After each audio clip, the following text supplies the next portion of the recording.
Good evening and welcome to the Nighttime Heat right here on Prom FM 105.5. This program is also being relayed by Radio Gegema, that is in Nimba County, Radio Kwatika in Bon County, and of course, a Radio Wulagisi in Lofa County. We are also streaming live on our Facebook page and, of course, also on our YouTube channel. That's the Nighttime Heat Facebook page. It's YouTube channel. Again, you want to watch the show, you want to follow the show and share the show, just tap on your Facebook, Nighttime Heat, 3 words, and of course, you're going to follow the show and enjoy the show. We also urge that you don't just follow, you don't just watch. We want you to also share the show tonight because it promises to be very, very interesting. Besides, we are also streaming live on Prom FM Monrovia 105.5. Again, Prom FM Monrovia 105.5. Tonight's edition, it's very, very, very, very interesting. You know, I'm sure you're quite aware that we already we had the flyers out, but maybe if we didn't see the flyer. Let me just acquaint you with what is coming up tonight quickly. Tonight will be deeply, profoundly looking into the operations of the Liberia National Police. And of course, to do that, we'll have the man who's responsible, the man who stirs the affairs of the operations of the LMP, Nelson Freeman. He'll be our guest for an hour, He will come at 8:30, and then we run up to 9:30. And of course, also tonight we'll be looking at UL crosses deepens as border suspends student protests. Today group of students will have the spokesperson or the head of them speaking to us tonight. Hopefully at 9:30 tonight. They held these protests. I understand a few of them were picked up. I don't know how true is it, but we'll ask the police when he comes. The police operations the man who's responsible for operations with the Liberia National Police, will ask him when he comes. And of course, besides, we'll also be looking at, yesterday, the ruling Unity Party released a major press statement flexing its muscles against some of its members, some key members. The party said they have suspended those members, including the Minister of Information, Joelimic Mafi Pia, the Minister of Finance, Augustin Pehi Gafwana, I think the Minister of Lands, Mines and Energy as well, of course, a number of them. But those same people on that list, some of them, in fact, who released that press statement, were in fact requested or recommended by the Ombudsman for dismissal. So what is happening in the ruling Unity Party? We'll be talking about that. That is at 9:30 after our guest had left. So that's the shape of this program. Let me try to welcome one of my panelists, George Kennedy.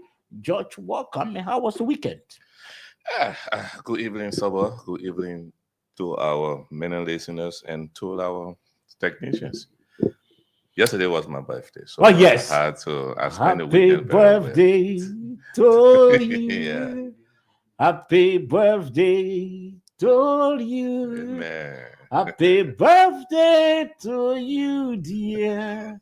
Happy birthday to you. Golden Jubilee. Hey, thank you, Golden George. Jubilee. Golden Jubilee. Golden Jubilee. Congratulations, man. We wish you many more years to come. Thank you, bro. Thank you. Over 200 years, man. Yeah. Okay, let's see what we can welcome Moses quickly. I don't know Moses is on. Let's see. Okay, Moses hasn't come on here yet, but we'll have this video that will be playing very, very shortly.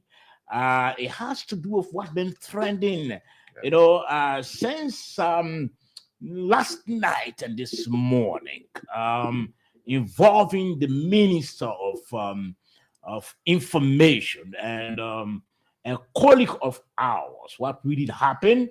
I was trying to listen to the OK FM this morning as well. I was hoping that Moses can join us quickly, so that we can talk about what actually this video will be talking about. We're hoping that Moses can join us quickly, so that we can talk about this.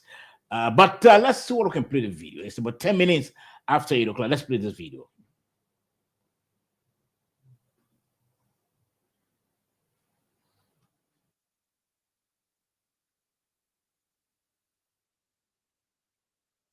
So I probably like to know what the vice president called this town hall meeting. The Minister of Health was not there. So that's part The of your, Nima that's part of your caucus and the problem. two senators from Nima, they was not That's a there. part of your problem. Just take time and learn. Don't misuse words. What do you mean by boycott? You know what I mean by boycott? If you call me to a program and say, I'm not coming there, I boycott.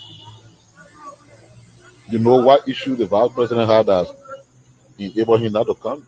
How can the government boycott it? So the vice president is the second person in command of the government. The town hall is a government program, they easily men boycott it. What are you talking about? So what went wrong? What you call what went wrong? Because we were expecting him to be in the meeting today. Yeah, so if you see that mean he was not available. They didn't mean What's that the he was problem? You want me to tell you the problem? Yes, people who are expecting the vice president want to So play go to his office and ask him you want to have the problem.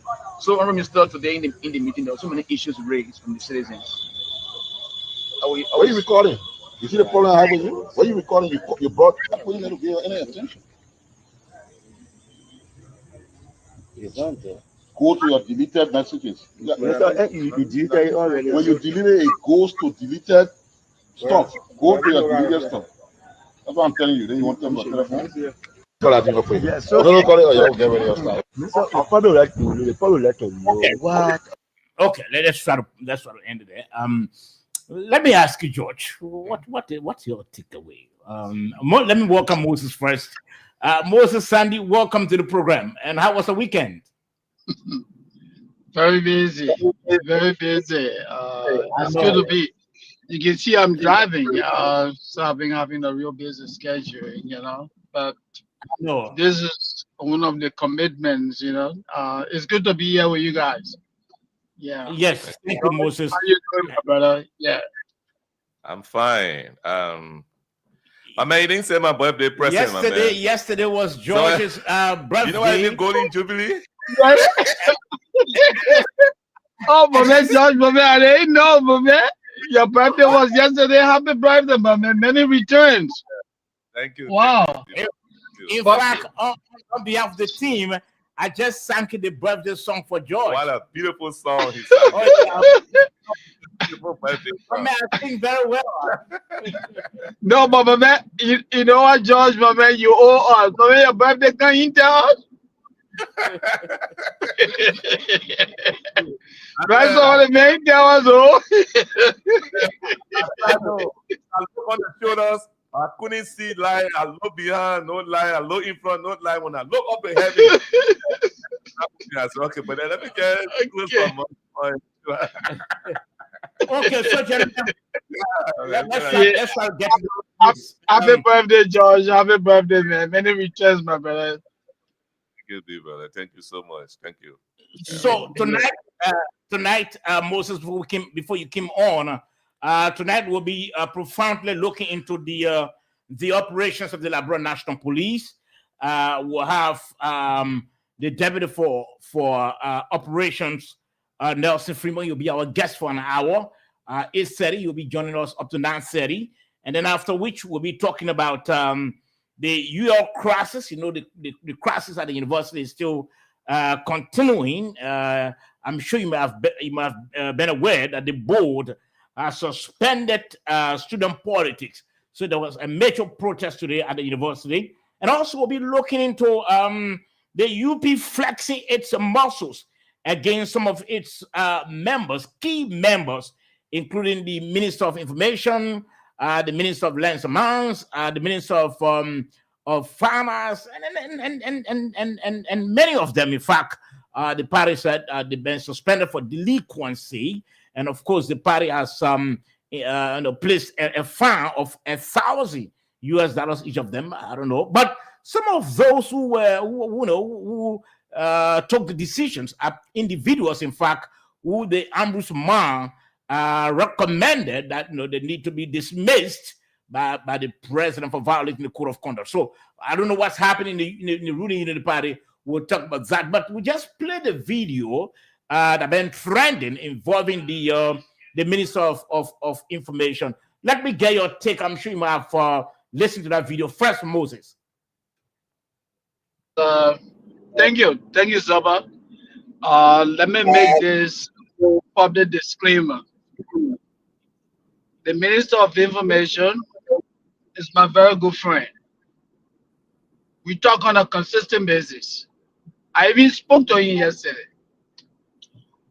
We belong to the same professional organization, the Association of Liberian Journalists in America, an organization which is committed to champion the cause of press freedom, good governance, and promoting unity among us here in the United States. So I'm giving you all the background information to say that I will be speaking as Moses Sandy, and I will be speaking honestly.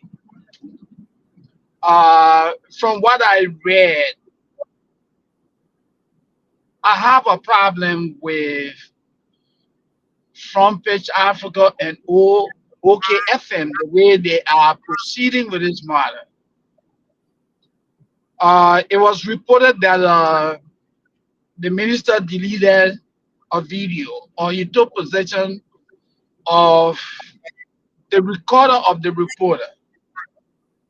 But the problem I have with this institution is that in the wake of this allegation, nobody, if you read any of their statements, nobody ever said that, hey, we reached out to Minister Pierre to say, Mr. Pierre, we heard about this with our reporter. What happened? What is the accuracy? I did not come here to defend Minister Pierre. No, I will not sanction any action that undermine free speech, that undermine press freedom. But let's look at the ethical aspect of it. George, Mr. Kennedy, we are all in the business of media. If someone is accused and you drink a story, what do? The first thing to ensure that the story is balanced, right? Yeah. We want to make sure that stories are balanced. So if someone accused Moses Sandy of committing a crime and the person works for Front Page Africa, you run with the story without speaking to Moses Sandy, and you write the editorial on Moses Sandy without speaking to him? Let me give it to you guys, and let me hear from you. Okay, so let me ask George before I can come in. George, let's hear from you. I'm very surprised. First of all, I want to join Mr. Sandy. I didn't see journalism in a reportage of the story, or the best of journalism in a reportage of the story from NIMA involving the Minister of Information. So I even tried to reach to some of the guys in NIMA, and some of them are very clear that the minister told them he didn't want to be recorded. Minister told Mr. Franklin Duleke that if you want us to have interview, I didn't want to be videotaped. You can take the audio. And one thing in journalism, it is professional when the interviewer and the interviewee agreed. It's professional. It should be respected at all times. If the person says, take my voice, but don't take my picture, you agree, you should follow the rules. If a person says, okay, do the video, no problem. Because all you want is the news from the person. So according to one of the reporters, the minister was there, Franklin, recording. He said, why are you recording? If you also continue the interview, you have to delete the video. So that's how Franklin, according to the reporter in NIMA, Franklin deleted the video but chunked his telephone at the minister. Then the minister said, "Boy, it's on it. We can take it." Why he said you can? It's in a other way when you delete, it can go into the garbage area. So go there and delete it. That's how he done. We're not seeing that video. I'll be objective. The minister is not on record historically for abusing media people. Sometimes when certain things happen, we look at news judgment in the newsroom. This man is not on record for being on bad footing with media practitioners. So one time he comes, I would like to do due diligence to that particular story, looking at who he is, how he has been in the media. So, okay, Mr. P.I. and I mean, we don't really know one another in person, to be Okay. very frank. But I think- let's face the I reality. think you spoke on. Yeah. Let me speak mine. I know I'll be speaking from a professional point of view. I know Franklin Dolokwi very well. When I used to serve as presenter of the Super Morning Show on ELBC, Franklin was one of my best, reporters. Yes, he does have his own limitation though, but Yeah. Franklin always went for the hard stories, and so because of that, I always admire him, and I brought Franklin close to me. But I know Franklin is that controversial reporter. But this is my take. I listened to the host of the OK Morning Show, and he said that when the incident occurred and it came out in the media, he contacted the Minister of Information, and I'm quoting Clarence very well, and he said, he asked the minister, and the minister explained, and then he told the minister, Mr. Minister, he didn't do well, in fact, he said he and the minister went back and forth. The minister said, okay, but if you think I'm wrong, you can accept it that way, but I don't think and the minister explained his part. So to agree with Moses that our colleagues have been reporting without getting the other side, I think I totally agreed, and this is where I found on OKFM, because if I think Clarence is the station manager. Yeah. If the station manager contacted the Minister of Information, I thought what Mr. Pierre had said should have also been included in that press statement that OKFM came out with. Yeah. But unfortunately, OKFM didn't do so. So it created the understanding that they didn't contact the minister. They didn't contact the minister because that was not in their press statement. In their But statement. he said it this morning on his program that he earlier contacted the minister. So this is where I think the institution for which Dolokwi works, I think they didn't handle it well. If they had contacted the minister, they should have included the minister's version in that particular press statement. But on the overall, I think the minister accepted the recording because I heard that from Clarence. The minister accepted the recording, and while they were doing the audio recording, Franklin wanted to go further because he also reports for the Front Page Africa. Yeah, so he wanted to go almost everyone. He wanted to go further by Video. getting a video recording. This time, not to the acquiescence of the minister. And so the minister said, "Oh, but how can you be doing video when I'm not aware? By right, you should tell me that that you are doing video for me. You are used. You're trying to record me visual wise. Yeah. But unfortunately, Franklin didn't do, and so the minister asked for his stuff and asked him to delete. Unfortunately, he couldn't, and the minister took it. But I think this is where the minister, the thing is on the overall. Let me say this: if I were the minister and I was asked, but why we didn't see the vice president attending this program? The vice president boycotted the program. Hey, the first thing I will make the journalists to know that boycott is a strong word. I said, no. The vice president being the second president would not boycott this program. That's a government's program. I think that's what he said. That's what he said. Yeah. That's a government's program. Mhm. In addition, the vice president had some pressing engagement for which he didn't come.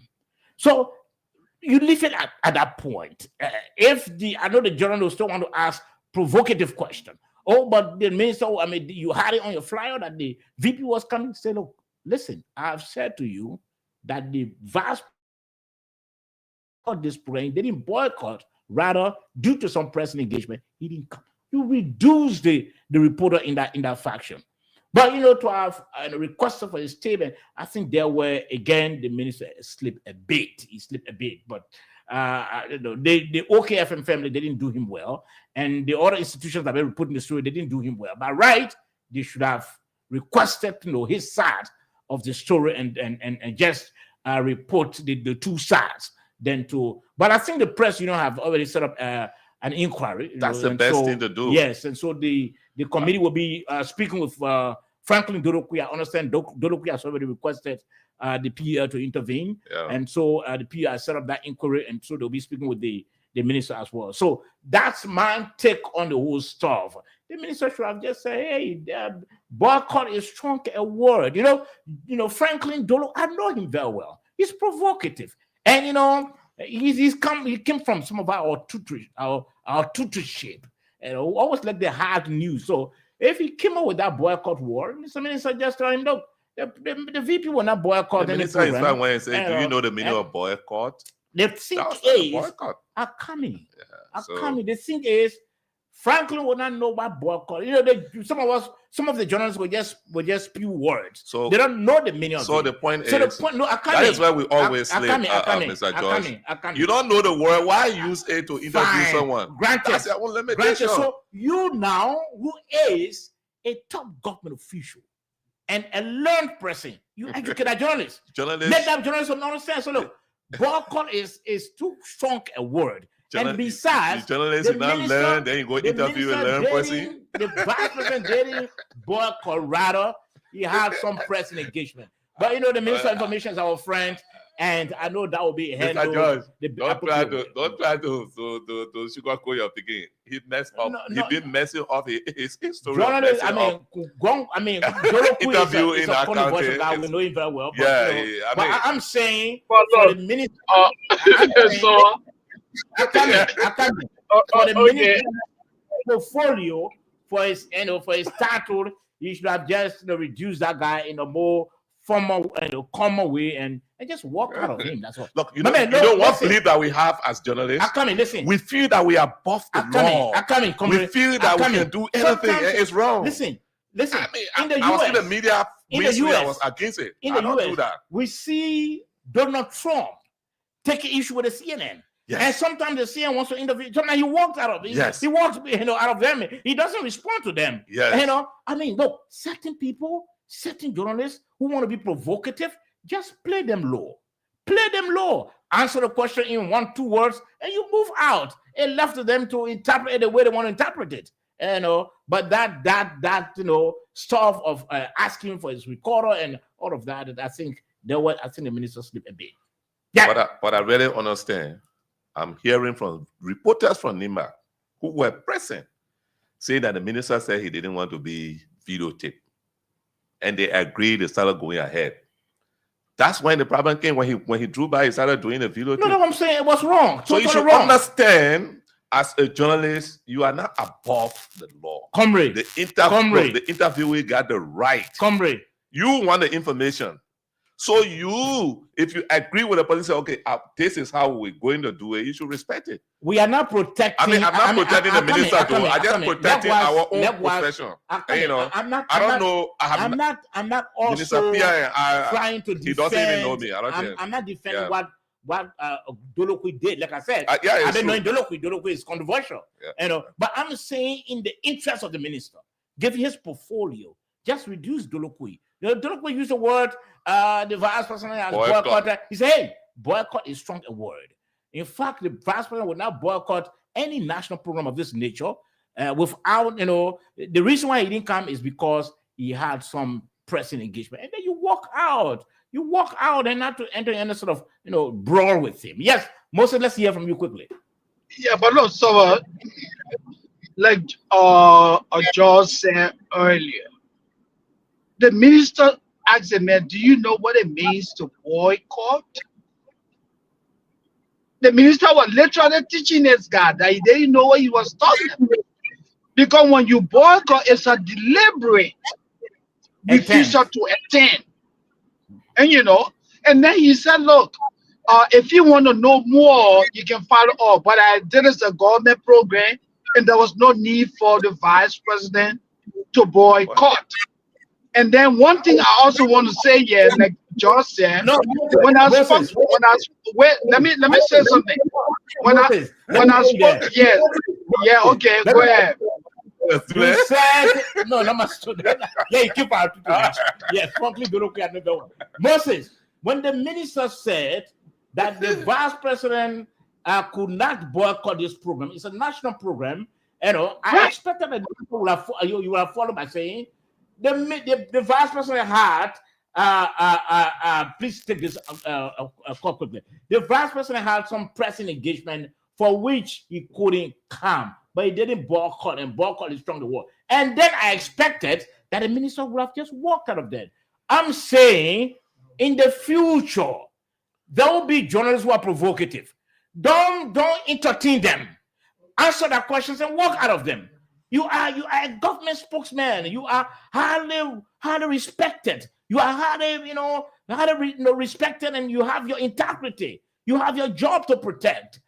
So I thought that he should have, enter any sort of brawl with him. And what I'm saying, but I'm not saying that Dolokui is right. He's wrong totally.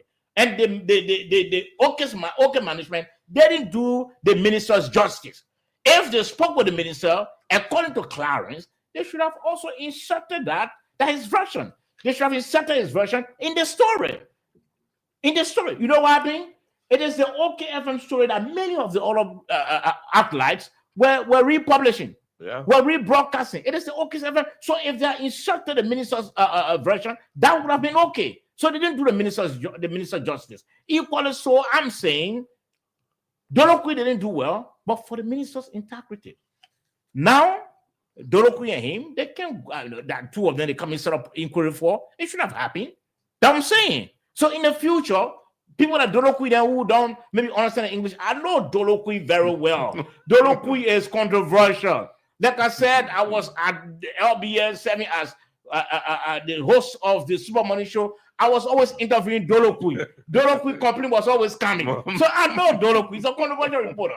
But mayor of that nature, you use that word here, just educate him and walk out of him. Donald Trump has done that on several occasions. He gives you 2-3 words answer, and he walked out of you. That's what I'm saying. That's all I'm saying. Moses, let's hear from you quickly. I know I'll get from you. So let me just say this. When I spoke to Minister Pierre yesterday, he said to me, look, Moses, after the former program, he retired to where he was staying at, and then he dressed down. This guy said he dressed down. It's like you come to my house, I come from work, I dress down. Well, can you imagine? That was his condition. But listen, but he said, because the guys are journalists, he accommodated them. And the arrangement was that it was going to be an audio interview. Like George said, that was the understanding they had, an audio interview. In this business, when you negotiate, when you have an understanding, a gentleman understanding, you can't breach that. That's unprofessional. Yes. Hey, Moses, Sandy, you served as head of ELBC's newsroom years back. Likewise, I served as head of that newsroom before I became deputy for media services. Moses, I'm saying to you that yes, Franklin Dolokui didn't do well. And in addition to that, the institution he works for, the OKFM, didn't do well. If they spoke with the minister, like their host said this morning, they should have inserted the minister's version in that story that they sent out. Yes, but it didn't do the minister's justice. But I'm saying in the future, the minister should not give credence to individuals like some journalists who want to provoke him. I think Franklin was provoking.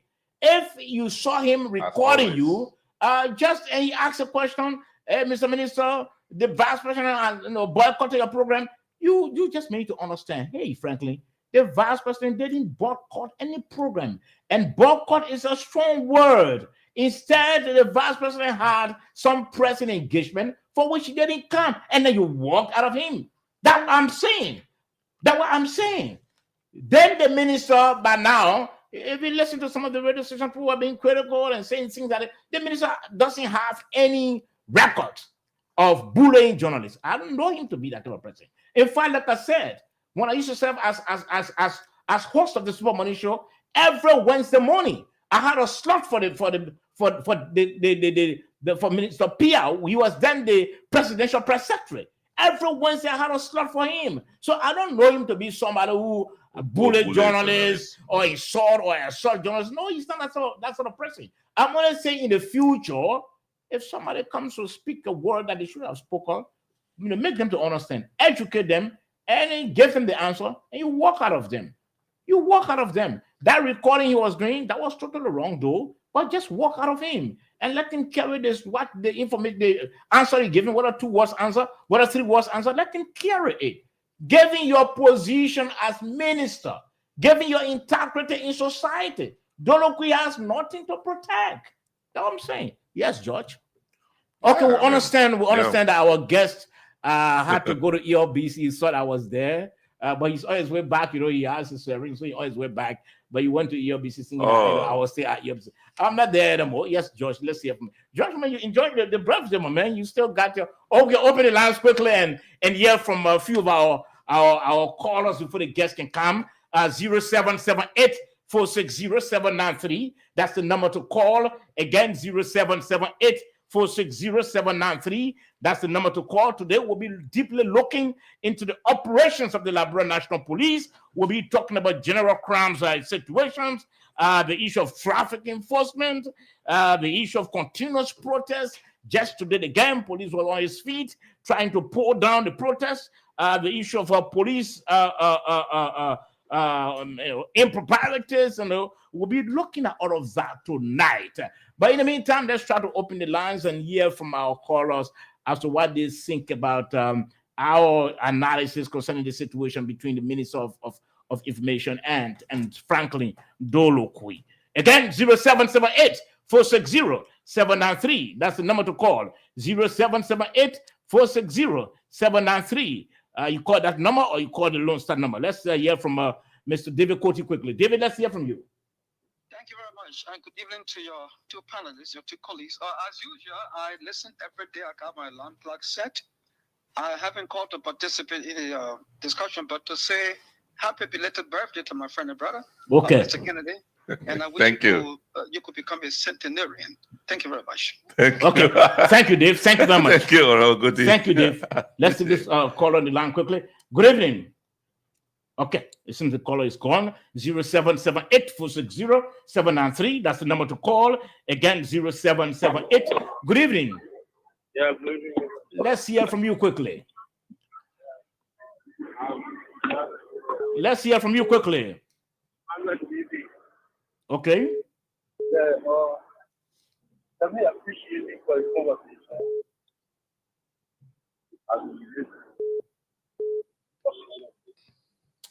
For me, I would say that I'm a but it's one person that we follow the Lord for income. One of the certain times that only Jesus Franklin Dolokwe, as the only God we do that. And he said that Franklin Dolokwe on his then senator and we say you have to change your location. We are not getting you well. You have to change your location. Let's take another call on the line quickly. Good evening. Good evening. Good evening. Yes, Saboy. sir. Yes, sir. Good evening, Saboy. Good evening to your co-host. Let's hear from you. Yeah, I've been listening to you guys, right? Mm-hmm. But what I cannot really understand is that why are you people, Saboy, especially you, why are you shielding Franklin Dolokwe? The thing is clear. I listened carefully. The minister had an agreement with these people. Look, journalists and politicians should be inseparable. The minister journalists depend on politicians for news. Good evening. Good evening. clear. Good He evening. had- Good Hello? evening. Let's check the point. Let's set the checkpoints. I didn't shield Dolokwi. I indicated that Dolokwi is a controversial reporter. In fact, he came from a tutorage. I know it very No, well. that's And that's what I'm besides, saying. I come in now, Chief. I come in Well, let Mr. Sabo Let learn. me learn. And besides, I said, Dolokwi erred. In addition to that, I said, the management that he works for also erred. They didn't treat the minister fair. But moving forward, the minister he could have avoided what had happened. That's what I'm saying. Because of his integrity. That's all. So, but the minister reaction will not be the same as your reaction. Okay, We have go ahead. individuality. Mm. The minister, yes, because of individuality, the minister action will not be what your reaction was. But let's call a spade a spade. Dolokwe breached the agreement. The minister had dressed down, meaning he did not appear proper for video or TV or what have you. He had dressed down. So because he knew he was dressing down, there was an agreement with Dolokwe and the rest of the journalists that were there. Mind you, Dolokwe was not alone. Because according to you, Dolokwe is controversial and Dolokwe wants news. That's why he switched from audio to video. So you guys should be pounding on Dolokwe. Okay. Dolokwe should be penalized. Okay, for many thanks. breaching the gentleman agreement Many between thanks. him and the minister. Many There's a thanks. difference. Many thanks. Let's get another corner of the line quickly. Good evening. Yeah, good evening. Good evening, Sabo. Let's hear from you quickly. Yeah, thank you very much, Sabo, for the brief talking point you gave us. Yeah, Abu Rabo, you tell me for the blind about the Mama calling on the Sultan SC. Okay. And Sabo, let me agree with you. Because even this morning, if you listen to Clarence Jackson analysis, he said many times they are gay, thank you to complain. But I was very bad for me. How credible newspapers are the Public Africa and OK FLO just take one side of the story, the public. Thank you. We ask, yeah. That's my disappointment. You want to talk to the minister, get the minister, but not put in the story. And you put it regularly as if a major minister, there will be a lot of people. Okay? Yeah. Okay. Let's take another. He went off the line. He went off the line, and he was agreeing with me. That would be provocation, and I know Dolokwi for that. The only thing I just know the minister would have avoided that as well. Good evening. Good evening, Sabo. Let's hear from you quickly. My name is Shoma Jiku. I come from Loki Town, but I'm a resident of District 17. Okay. Sabo, let me appreciate you and your panelists. To the issue of the minister and the journalist, frankly, what I noticed here, it is not the question that made the minister to request Franklin's phone so that the recording can be deleted, but rather the breaching of the agreement. That which we established here, that it is not because of the question. If it wouldn't left with the question, I think the minister was going to continue saying to frankly, do you know the meaning of Boko and family? But he couldn't request. I don't think because of the question, he requested the film so that the recording can be deleted. Okay. No, but because of the breaching of the agreement, because the minister probably was in somebody said casual where he was not a proper dress code to carry a video recording, and he breached it. That's the reason why the film was recorded. So he breached it. So I want to believe that it was because of that. It was not because of okay. Many things. Many things. You made your point. Many things. 0778-460-793. That's the number to call. Again, 0778-460-793. Or better still, you can call the 0886-540-987. Again, 0886-540-987. We are waiting our guest. He's the deputy for operations of the Liberia National Police. And of course, tonight we'll be fully looking into the operations of the LNP. The issue of general crime situation, we'll be looking at that. Traffic enforcement, we still see some. The other day you were telling me that pimping riders all in the streets. I don't know what of the police have relaxed I don't know what of the police have relaxed all those restrictions. We'll be looking at continuous protests. Again, today the police were on his feet trying to pull down the protest. Police misconduct as well. We'll be looking at that. 0778-460-793. That's the number to call. Good evening. Good evening. Good evening. Yes, sir. Let's hear from you. Good evening. Yes, sir. Let's hear from you. Yeah, thank you very much. This is Jason Abu I'm back. Okay. Let's hear from you. As I was saying, somebody I agree with you. Mr. Pierre will not be pushed away because he's the last person to protect journalists. But sometimes, at the last time, one of the political leaders they want to control. Someone you're just serious problem in this country. And the here not be taking who watching you. Nobody. So you're untouchable in the society. But people, at least one registration today, I was shocked. Some people are use trouble. We can have our disagreement, but you then live on the teaching. I mean, but the journalists come to this time, and I don't want to read my number. Please to Honorable David Kota and get very serious health issue. I'm the issue again. Connect me with somebody. I want to clap. Let me just read my number. Take it so play allow me. Yeah, read your number. David Kota is listening. Read it quickly. Yeah, if you know, our number is 0772 74 25 42. 0772 74 and 25 42. Abu the channel of the Bank of Vermont. Please, Honorable Cody, listen to me. Get my number. Okay. Please call me. Yeah, please call me. I guess I want to see what I have issue to you, please. Okay. I'm sure Dave will call you. 0778-460-793. That's the number to call. Again, 0778-460-793. That's the number to call. And then you are live on the program. We've been trying to analyze what had happened before between journalist Dolokui, Franklin Dolokui, knowing very well, and the Minister of Information, Joel Matthew Pia. That's the discussion we trying to discuss for some time until our guests can come. Let's take this caller quickly on the line. Good evening. Yeah, good evening. How you doing, sir? I'm okay, sir. Let's hear from you. Yeah, I'm Bobby Brown. Can I speak to your studio guest? Go ahead quickly. No guest here yet. Go ahead. Yeah, as I say, I'm Bobby Brown. I am a president who is suffering from stroke. I wrote him officially. But no guest here. Who did you write? Yeah, I said after he had the honorable minister. No honorable minister here. You're not here yet. Good evening. Good evening, Saba. Yes, sir. Let's hear from you. Thank you. Yes, sir. Good evening to the appearance. Okay. This is you. Yeah. And I joined this conversation from the secretary. Well, I think the talking points regarding what transpired between Franklin Dolokui and Matthew Pia, the information minister. Look, I think it is bad. And journalists in this country must learn not to shoot each other. If we pray for better society, we all have to pray to our colleagues to change.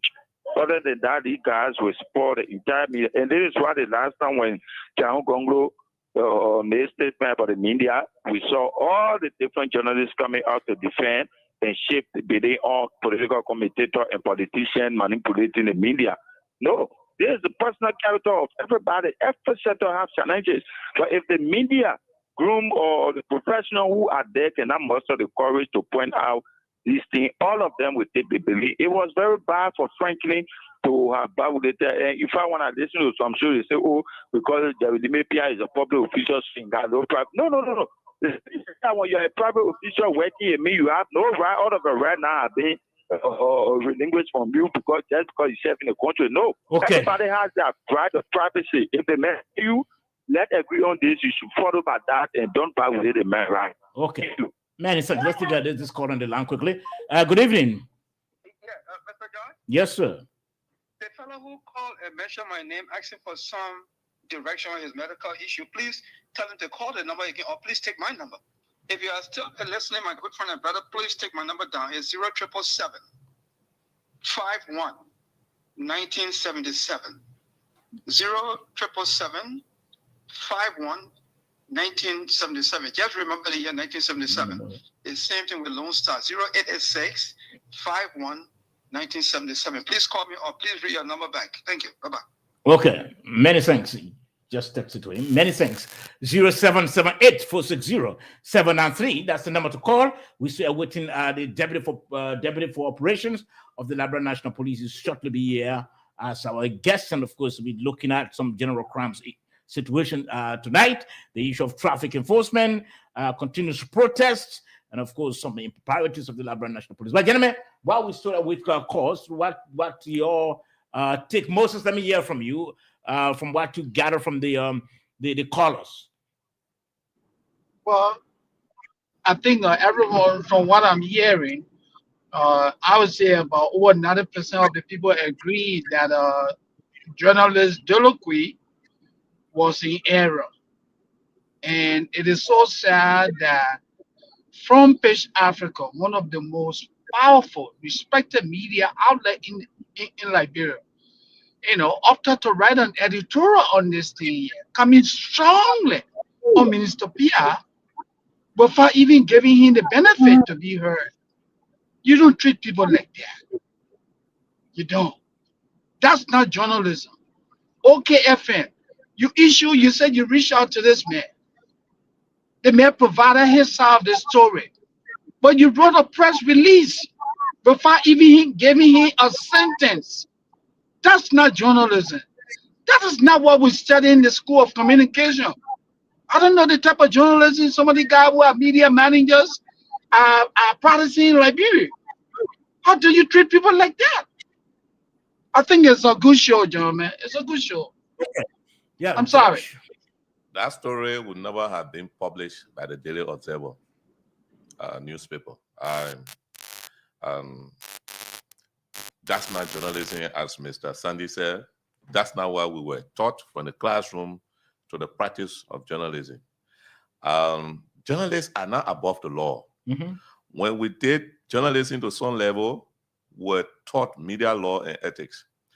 We read one of the main areas in journalism training. They will tell you about the libel. They will go to teach you Article 15 of the Constitution, and they will tell you clear. You have your freedom of speech. But when you say anything in a very elementary sense, if you say or write anything that goes against the rights of the other people, you take responsibility. Yeah. So as a journalist, you go above the fray. You should be professional in your demeanor. You should be professional in your writing. You should be professional in your behavior. Everything. If the interviewee is telling you, I not wear attire, I cannot go on video. Yeah. You can do the audio. Hey, my brother, what is wrong with that? You're not above the law. The man will have denied, will have refused the interview. He will have stay in his hotel room and say, I'm not talking with people on the tomorrow. Meet me at the program. Someone shows you respect and they came outside to talk with you. And you use your so-called journalism power wanting to intimidate them. It's wrong. We shouldn't do that in our country. Again, let me restate my opinion. My opinion on this. Dolokwi, I don't know him. He's a very controversial guy. He didn't do well. If he didn't ask the minister, to videotape the minister, and he just woke up to videotape. Well, he didn't do well. And secondly, the institution he works for, the OKFM, didn't do well. If the Clarence said this morning, he spoke with the minister, Minister Pia. I think he was under obligation to have inserted Minister Pia's version in that whole press release that he released. But unfortunately, they only covered the side of Dolokwi and the incident that happened without mentioning what they heard from the minister. I think that was unprofessional on the part of the OKFM. And it was the OKFM story that many of the other outlets were all republishing. And to the minister, I think, but right, yes, Dolokwi didn't do well, but for his own professional sake and his integrity and his position, I thought the minister should have just said to Dolokwi that whole that word he just called, and boycott is strong. It's a strong word. It's too strong. The vice president didn't boycott. He couldn't come due to some pressing engagement and then just walk out of Dolokwi. But to have You saw the local recording, you know, and he still be. If you had walked out, we wouldn't have even had time to do that video. So I think if he had walked out, it would have been bigger. No, news. answer the question and walked out.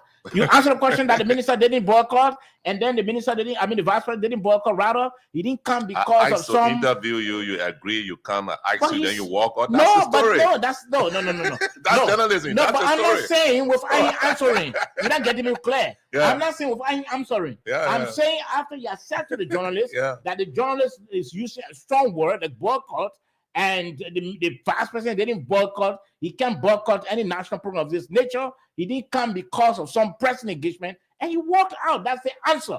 That's the answer to the question that he asked. That was it.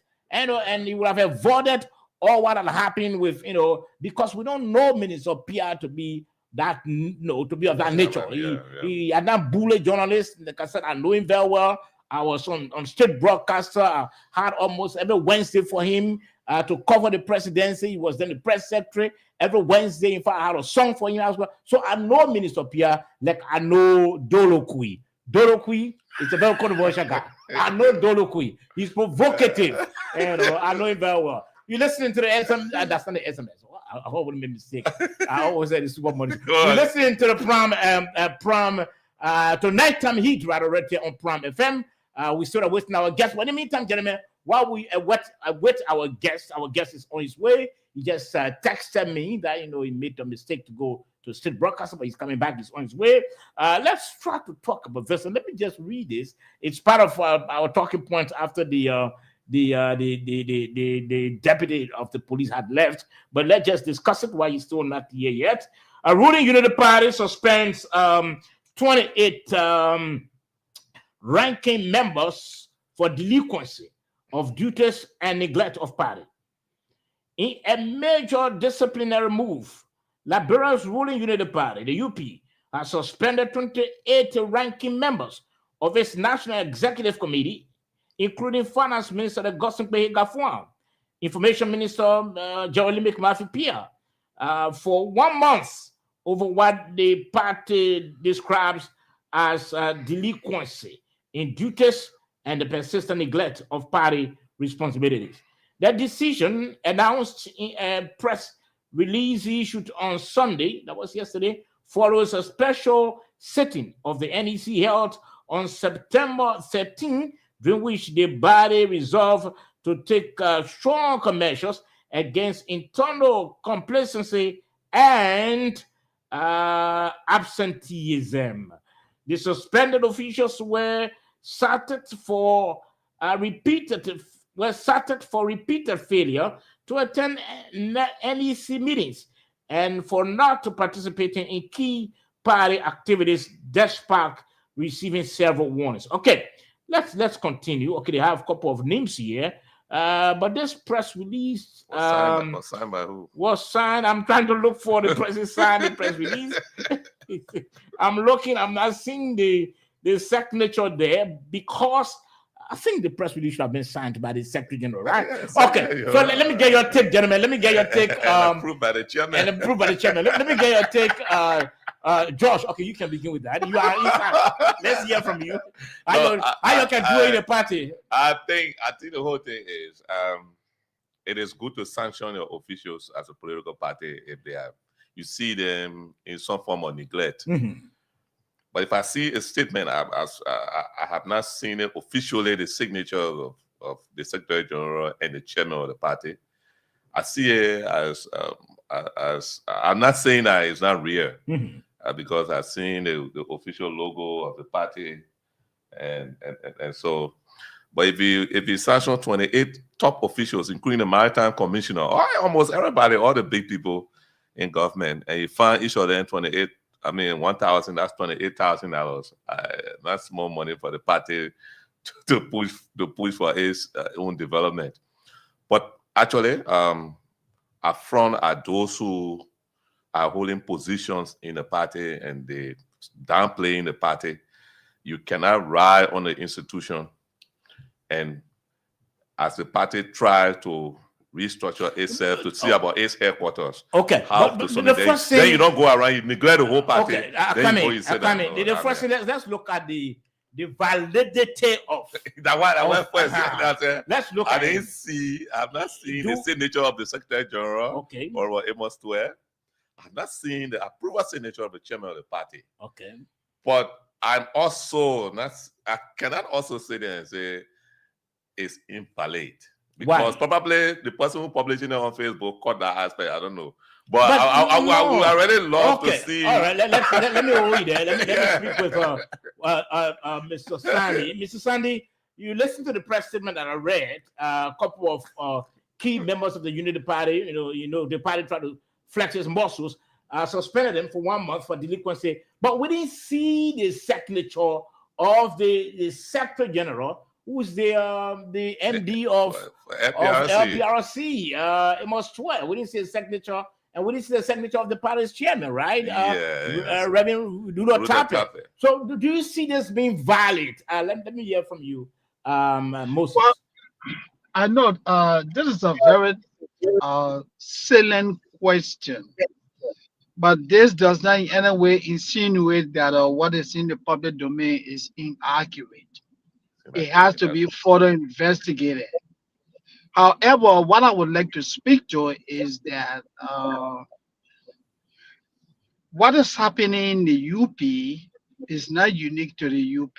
And you guys remember a few weeks ago, I told you that what the CDC is doing, they're talking about building a party headquarters, is a joke. It's the same old thing with the UP. Get UP 6 years. UP will not have no headquarters because people use this political institution as springboard. They come to prominence, they gain wealth, and they do not pay attention to the institutions that made them. Liberty Party. You remember they suspended Senator Yombi Kanga, Lawrence, Darius DeLong, and the others for not paying dues. The CDC, people don't pay dues. NPP, people don't pay dues. So this is a profound problem. It cuts across all the political parties in the country, my brother. That's how we operate. Okay, but I think let me provide maybe an information that you don't have. I understand that from a credible source that the Unity Party is nearing the completion of its nearing the completion of the negotiation for its party headquarters, and I understand the UP should be spending a little over $2 million to secure its own party headquarters. So, but let's look at the validity. My concern is that the chairman of the party is in country. The secretary of the party is in country. In fact, in the rigmarole with this whole issue of terminal fees and all of that. So he's in country. Now, why will the UP issue such a major press statement not being signed by the secretary or the chairperson? Because that's where some of us. So then I come in. So if that didn't happen, how do we lend credibility to this whole press statement? How? But look, George, let me just say this. Today's word, if you misquote me and I fail to clarify, if you attribute something to me and I fail to clarify, it becomes what? True. True. Silence means consent. Silence means consent. Have you heard from the UP executives? This thing came out in the media yesterday. It came out in the media yesterday. I also see some. Yeah, go ahead, George. As officials of the UP, including some of the auxiliaries, posting a statement. So that's why I said I can say it all together is false. But I thought that these people should have signed. Probably, okay, now, probably the aspect that the component that we have does not have the signature of these people. Probably no. Another reason, Moses. Another reason could be another reason for which they've decided to remain mute on this whole press statement is because they believe that it's not valid. It was never signed by the secretary, never signed by the chairman of the party. You will have So no, something that is not valid, I'm not going to respond to that. No, it Not at carries all. your logo. It carries your logo. No, It so- carries yeah, your it carries name your and your logo, logo. You so- should respond to it. Remember But someone, that those how will someone misuse your logo? Yeah. Your logo, then you don't respond, Mr. No, George. but the I chairman, mean, but the chairman is in town and the secretary general is in town. so silent means consent. That is why I didn't just come up ready to say it's false. Because I see this statement being shared on various UP platforms and other things. I'm not seeing anybody rebuking it to say issuing reports. Okay, then so let's look at the other side of it. Let's look at the other side of it. We still expecting our guests. We should be playing host to the deputy for operations of the Liberia National Police. As soon as it comes, we start the discussion with him for an hour. Gentlemen, let us look at another side of it. Bulk of those who or individuals in fact who carved this, their names have been listed by Ombudsman since August for dismissal. So these are people who violated the code of conduct, and the Ombudsman had submitted their names to the president for dismissal. So what moral these people have now to say, look, let's pen down this press release suspending key members of our party? What's the morality? The problem is what is not in the public, and that's something that's good to say. What is not in the public is Ombudsman lost the case in the Supreme Court against the UP officials. Okay. You know why? The law says when you're holding these positions, you should not get involved in active political activity like campaigning and other stuff. Surely. Right? But people hold the position, they hold their government positions, but they're not going to campaign, no political campaign yourself. Where do you hold them? No, but what kind of money they're using to campaign? Huh? I don't agree with you. Well, So- I come in. They went to court with it. No. That's why the whole case. You raise a very Yes. important issue. So where did they take the resources from to go do campaign? what? The government resources. To do what? The vehicles, if I use to go campaign, are government vehicles. Which other campaign? No, but you No are saying- election. When you hold No, this no, position, George, political campaign. It was election. George, let me give you an example. Someone, let me give one example. When Mo Ali, when Mo Ali, the Secretary General, the party chairman, when they were in Nima campaigning, Thank you. wasn't that political activity? So Were they not using government vehicles? yeah, so Were they not using government resources? So that is one instance that probably, I don't know how far it went in the court, but Mr. Mo Ali is not holding a executive committee position in the Unity Party.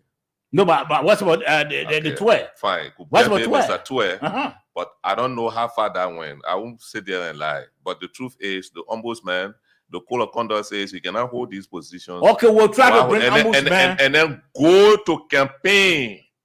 And you get it? And then go to campaign. That is why I say. Can I say? It didn't say you shouldn't hold the position and hold, when you hold a position, you can hold government positions in the party. It didn't say so.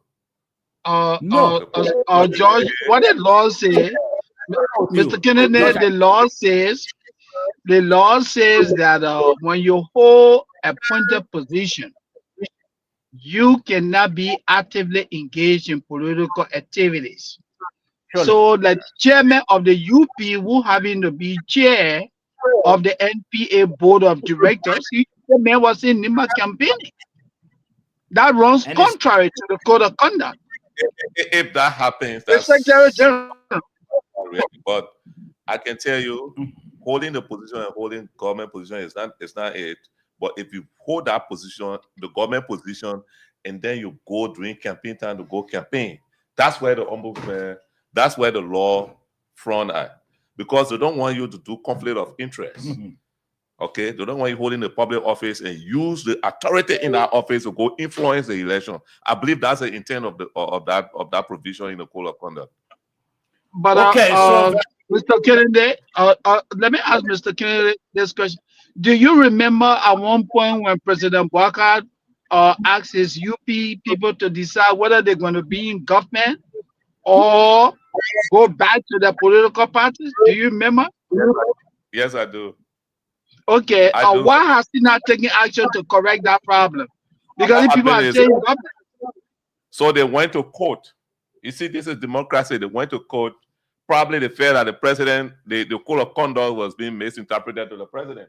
And the court, the matter, as I said, the Supreme Court, I believe has acted on it. That's why they are still holding the position of the president ain't talk. So it's no conflict there, really, in the opinion of the Supreme Court.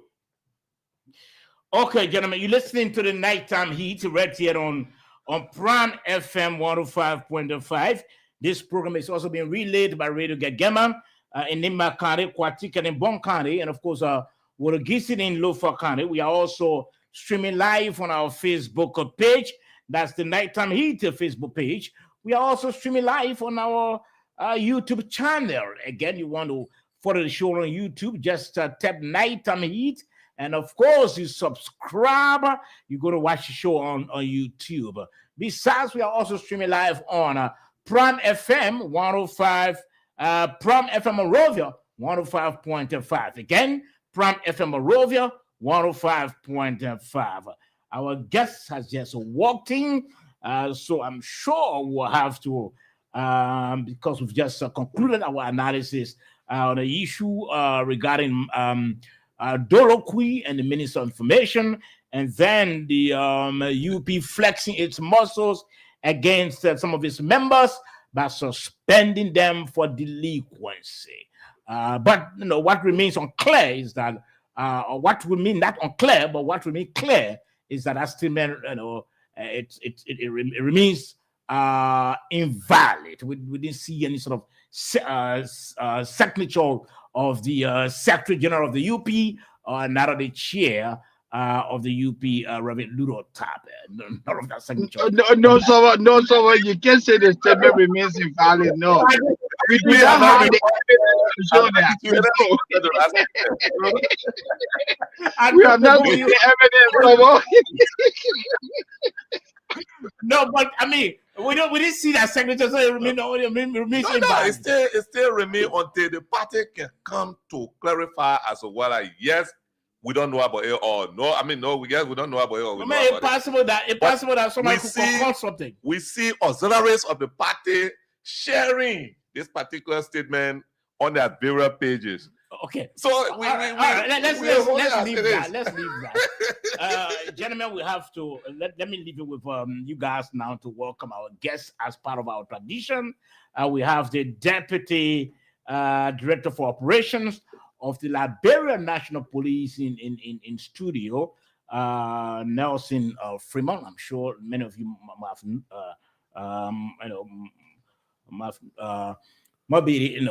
might know him. So Moses and George, you can welcome him quickly so that we can start the ball rolling. Deputy Director Nelson, it's a pleasure to have you tonight. I still remember the name Nelson Freeman. When I was in Liberia, that name resonated a lot with the police. So it's a pleasure to have you tonight, sir. Welcome to the Nighttime Heat. Thank you so much. It's a pleasure to be here. Is that online? Yeah, it's online. Yeah, it's online. Okay, sir. It's good to see you, man. It's good to be here. I'm glad to be on the radio this evening. Thank you, sir. Welcome. Thank you, my dear brother. And I'm George Kennedy. I'm the local panelist here on the show. I want to formally welcome you to the show. I've been calling you. Sometimes we can talk. I've also been sending you messages without seeing you and without you seeing me about some of the issues in the city. And you've been responding, so you are welcome. We hope that you will give us more details, more information, and the public is listening. Thank you, Josh. It's good to be here. Okay, so let me just add my voice to welcome you. So Freeman, you're welcome to the Nighttime Heat. This is the program being relayed by 3 major stations, and also we are streaming live on we are streaming live online on our Facebook page and our YouTube page on Prime FM Morovia 105.5 page. And so welcome to the program. If you freed and and just be friendly as you are, and so can ask you all the good questions. Welcome to the program. Thank you, sir. And it's good to be here. As a matter of fact, I will begin to say my apology, as you have been here since 8:30. Unfortunately, my kind of job, have got impromptu schedules coming in every time, so it's unfortunate. I am a law enforcement professional, a lawyer who is very time conscious. So every time I miss the time up for an occasion, it beats my mind. So I'm sorry that I was late for about 30 minutes, but it's good to be here. I've had shows here with Kevin and others. Yeah. This is my first time to engage with you, but I'm glad to be on the radio. Okay, thank you very much. So we'll be looking at a couple of issues, including the general crime situation in our country, traffic enforcement, continuous protests, police acts of improprieties. We'll be looking at that. But let's begin tonight. First, let's ask you about the operation arm of the Liberia National Police that you inherited. Let's ask you, what did you inherit? What sort of operation arm of the LNP that you inherited? Well, we're grateful to God that the Liberia National Police was one of those arms of our national security apparatus that had the opportunity to have a total reform from the United Nations mission in Liberia, UNMIL. Okay. And then the criteria were very high on who becomes a police officer. You had to meet the basic standards. And some of us who were already in law enforcement before the UN came in, our standards were so high. I'm grateful that I managed to form a part. So it was good. And that's where we are today with the police. So the structure is more or less stronger, no matter how weak a person comes in. Our structure is something that is very difficult to break. So if I were to answer directly to your question, we took over a vibrant police. Even though there will always be shortfalls, there will always be mishaps along the way. But on the overall, the police has always been where it is. It's the adage that says, give a flock to a lion to carry, and all members of that flock will behave like a lion, or give a bunch of lion to a sheep to lead, and everybody else will behave like a sheep. So the institution has been vibrant from time past. The way the UN structure it is difficult to break the structure. Okay. So yes, on the overall, we took over a system that we've been a part of. I've been here 28 years in law enforcement. Wow. Yeah, I've had the opportunity to serve in Maryland, for example, as police chief. I came to Nimba, I came to Bon County twice. I went to Basel. I had almost all the department in the Liberia National Police. So basically, it's not a strange place. It's a home for me. At the beginning, I was looking for the job, but it became a way of life. So we took over a structure that has been settled so far as the UN is concerned. And we're just building on the gains that we made over the years and the gains that our predecessors made over the year. Okay. So listeners, if you are listening, that's the Deputy of the Liberia National Police for Operations, Nelson Freeman. He's our guest here tonight. Let's continue and begin with the first major question. Today was a protest at the University of Liberia, and in addition, there has been protests since this administration came to office. And every time those sort of protests, you are in the front of it because you have to lead the men. Tell us about today's protest first. How were you able to arrest? If you arrested, how were you able to arrest the protest today? So to begin with, the last time I was in the studio was the most talk about what was it called? What was the Mova Malu protest? Then was it the no, it was not September 7th. That's the September 7th. Yeah, exactly. That was the last. Yeah. That was the last time I was in the studio, and then we were concerned. But let me start by saying that protestation or peaceful assembly is a constitutional right that every citizen have got the right to do. Everyone have got the right, as far as our constitution is concerned, to disagree, to gather and form and petition the lawmakers to prevail on functionaries of government on what their concerns are as far as governance is concerned. So we encourage it all the time.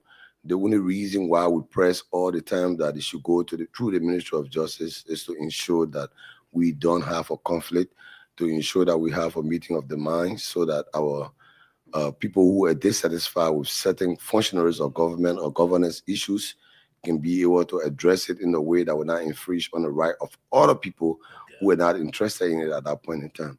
So on the overall protest is a part of civility, is one of the tenets of democracy. So in this new dispensation, we are not against it. All we encourage everyone who wants to get involved with it is at least let the Ministry of Justice know. We always have tried to call them up to meetings, sit there, tell us which routes, for example, you intend to use. How many persons do you anticipate to be in your protest? What are your points of assembly? Where do you intend to go during these processes? And then we are there to provide, the enabling environment for people who are dissatisfied with whatever concerns that they got. So today was just one case point in time. I don't know if you all follow up on the weekend when the students from the University of Liberia, it was flooded on the Facebook that they were planning a protest. And so this morning, because the intelligence failed us, and unfortunately, they did not go to the ministry to seek permission, howbeit, because it's a constitutional right. So we think it's part of our responsibility to ensure that it's conducted in a manner that is acceptable.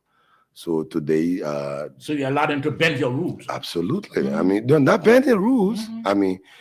Anything, I'm a lawyer, somebody, if you don't know. So, I'm not just a police officer. I'm wearing two caps. So I sit in the police as a law enforcement professional, and I also sit there as a lawyer.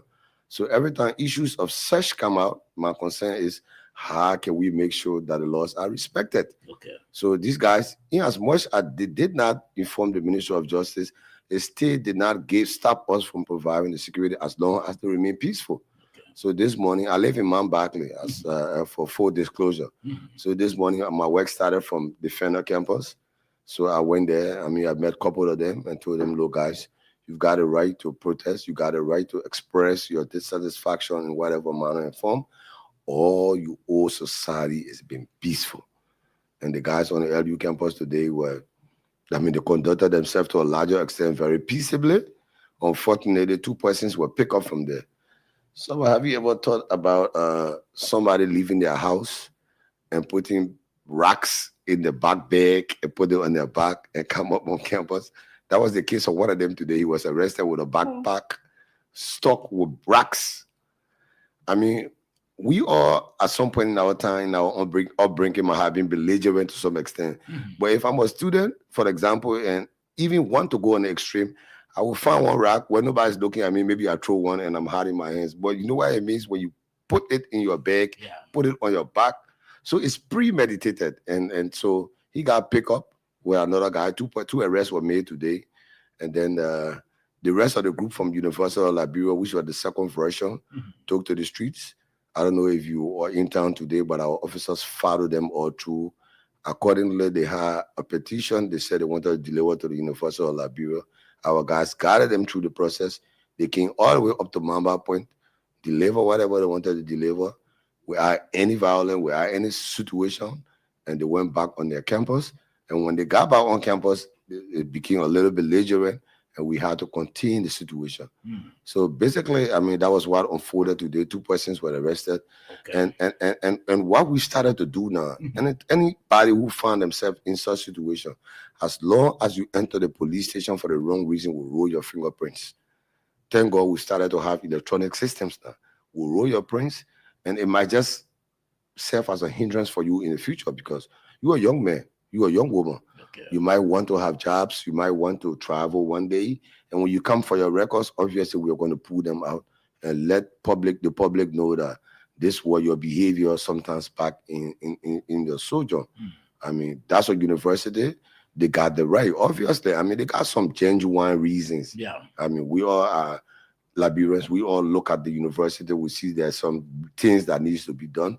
But the way to express it has been peaceful and remaining within the confines of the law. And my job is to make sure that you remain within the confines of the law.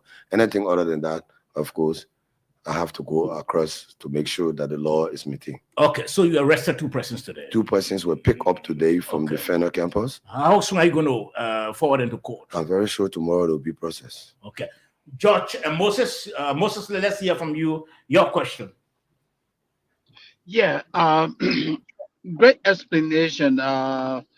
I just want to ask the honorable director or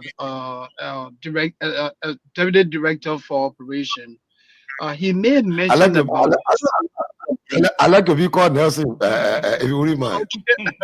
Okay, Mr. Nelson. I want to ask you. You made reference to the recruitment standard in the police. So tell us, what is the basic standard for the recruitment of an officer in the police? And what is the average pay for an ordinary police officer?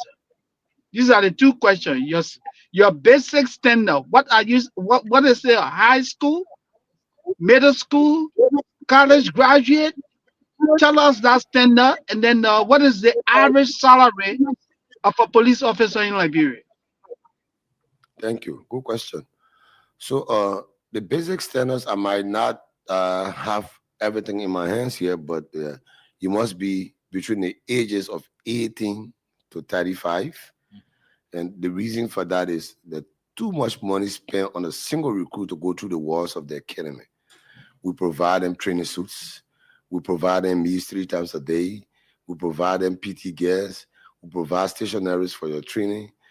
We have medical services, and just talk about a lot of it. So it's between the ages of 18 to 35. You must be a Liberian. You must be at least a high school graduate. Then you must have good moral records. The UN put a premium on that. As a matter of fact, and I know you all were here when the UN did the recruitment process. Our pictures were posted everywhere in our various communities. So there's a rigorous background check. And those are the basic criteria to become a police officer in Liberia. There might be other stuff that come with it. But between 1835, not compromise, high school graduate, not compromise, good moral standing in society, not compromise. And then, what was your second question? Your basic salary. The basic salary. Average. Yeah, the average, the least police officer. What is that salary? So the last time I checked, because I'm not one of the least officers, so that might be a little difficult for me. But the last time I checked, it was $150. Also our taxes. And then out of that $150, you still have to pay $30 for insurance. To God be the glory. In this first year of Joseph Boakai, the president of the Republic of Liberia, we managed, through the instrumentality of the Inspector General, to prevail on central government to remove the officer paying for insurance. So that $30 officer were paying for insurance got added to their salary. And I think in this first year, $15, $12, $14 were added. So the average take home for a police officer right now, to the best of my knowledge, is between $180 to $185. That's the least. Okay. I'm not sure you want to ask about my salary too. No, not you. But director, is that a livable wage into this Liberia? If you ask me, honestly, you want me to really answer to this? Yeah, because you and I know in law enforcement, you're going after hiding criminals, wealthy people, and you got somebody earning less than $200 a month. Is that a livable wage for someone who is in law enforcement? So there's a flip side of this coin. You know, I'm one person who have the notion that the salaries might not be sufficient to meet up with our daily needs. Howbeit, somebody else on the other side of the coin will argue that even if you get a man $500, he will have more girlfriends. He will get in more activities that will not even be sufficient for him. So for me, as an individual, my thought has been, is it possible, like I saw in most British countries, I had the opportunity to study to. I went to Scotland Yard, for example. I went to the UK to police school. And I went to Sierra Leone and other British colonies. What you see is that everywhere there's a police station, there's some sense of accommodation. In Ghana, before the last president left, he did some beautiful accommodation for the police officers. Yeah. There is a lay clinic within the environment. I mean, the school fees are reduced. Thank God for this government. In the first year, they managed to take care of our insurance. So yes, the salary might be minimal, but if you provide other incentives for them, in my mind, if somebody, because most of the monies we make are spent on accommodation, they're spent on transportation. So we got buses picking up officers, for example, and from Monrovia going through the red light, going the Somalia Drive, picking them up on time. We got barracks for them to stay to. We got one elementary school in the barracks. I always ask the inspector for their children, for example, and then you got some late clinic to cater to their needs. Tell me, I mean, in a way, they're competing priorities. So I would want the police officer to be paid $300 to $400. But remember now, I mean, our budget cannot just adequately serve me and forget about the teachers and forget about the health workers and the rest of it. Yeah. But with time, remember in this first year, it was $150. $30 got deducted from our insurance. It came and added us to make us $180. And other fees got added $14, $15. The Ministry of Finance was very anonymous to add us another $15 or $20 to our salary. So it's a gradual process. So we are hopeful that before the next 6 years, gradually every budget period will be able to put through, and I mean the wages will increase. I agree with you absolutely that $180 or $200 cannot take care of an officer from Red Light to Monrovia 30 days in the month and then take care of his kids in school and be able to meet all his basic social needs. But remember, this is service. When you come to serve, you have to get ready for it. For me, the salary is not the issue. Is can we start to put retirement schemes into place? Can we start to have pensions? Because even if you don't make a lot while you're serving, if you got hope that when you retire tomorrow, you'll be retiring with some $50,000, $25,000, $10,000, then you got a hope. But unfortunately, since I've been here 28 years, most of the guys that got retired did not even make it up to $600-700. Wow. So that even add icing to the cream, it makes it worse for us. So there's a lot of reform that needs to be done. I hope I answered your question excellently. No, you did. Okay, George, before you come in, you did, sir. Thank you. You did a great job. Thank you. Before you come, let me do a follow-up. You spoke, speaking about the requirements, to enroll in the police. You spoke about the person having, moral, some good moral record. Absent of human rights violations and the like. So how do you determine that? Background check. So do you go to the community? When you apply, you say where you live. Okay. And we got our people that will go up in your communities and find out probably the last 2-3 communities you live in. Mm-hmm. To become a police officer is not an ordinary thing. Okay. I mean, we pray for the standards to be high, but we had the opportunity to go to some of the best. So how long does it take you now to check on the person's moral? About 6 months from your date of application. Okay. You got to go through medical. You got to do the background check. You got to submit all of these documentation. So it's about 6 months, even before you go to the academy. Okay. Josh, you can come in. So my question will be strictly the era of manpower. I mean, covering the entire country. Right. I want to know probably how you're trained like, because we getting some reports, some of the areas of the country, they say no police officers. They say that. Probably we want to know, maybe the public will want to know why. If it is, what about logistics? Can we speak to those people? Right. So as we speak, I don't know how much time you go up into the lower part of the country. We are the most decentralized agency of government. Okay. In as much as we might not we having adequate representation across the country. We are the most decentralized agency. We are in almost every loop and corner. And there is an international ratio set for the number of citizens to police officers. We fall long way short of that. Wow. We don't have it. In 2018, when the UN was pulling out of Liberia, it was anticipated that we should have had 8,000 police officers. And so take 2018 to today's 2025, that's 7 years. At least we should have had up to maybe 15,000 or more police officers.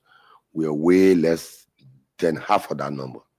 I mean, I might not say here and tell you the number of police officers we got, but I mean, we are not up to there's a ratio, there's an international ratio, number of police officers to a citizen, and we actually do not have that. The good news here is that we've managed in our last class that we inherited, you know, the last administration trained 2 classes, class 45 and 46.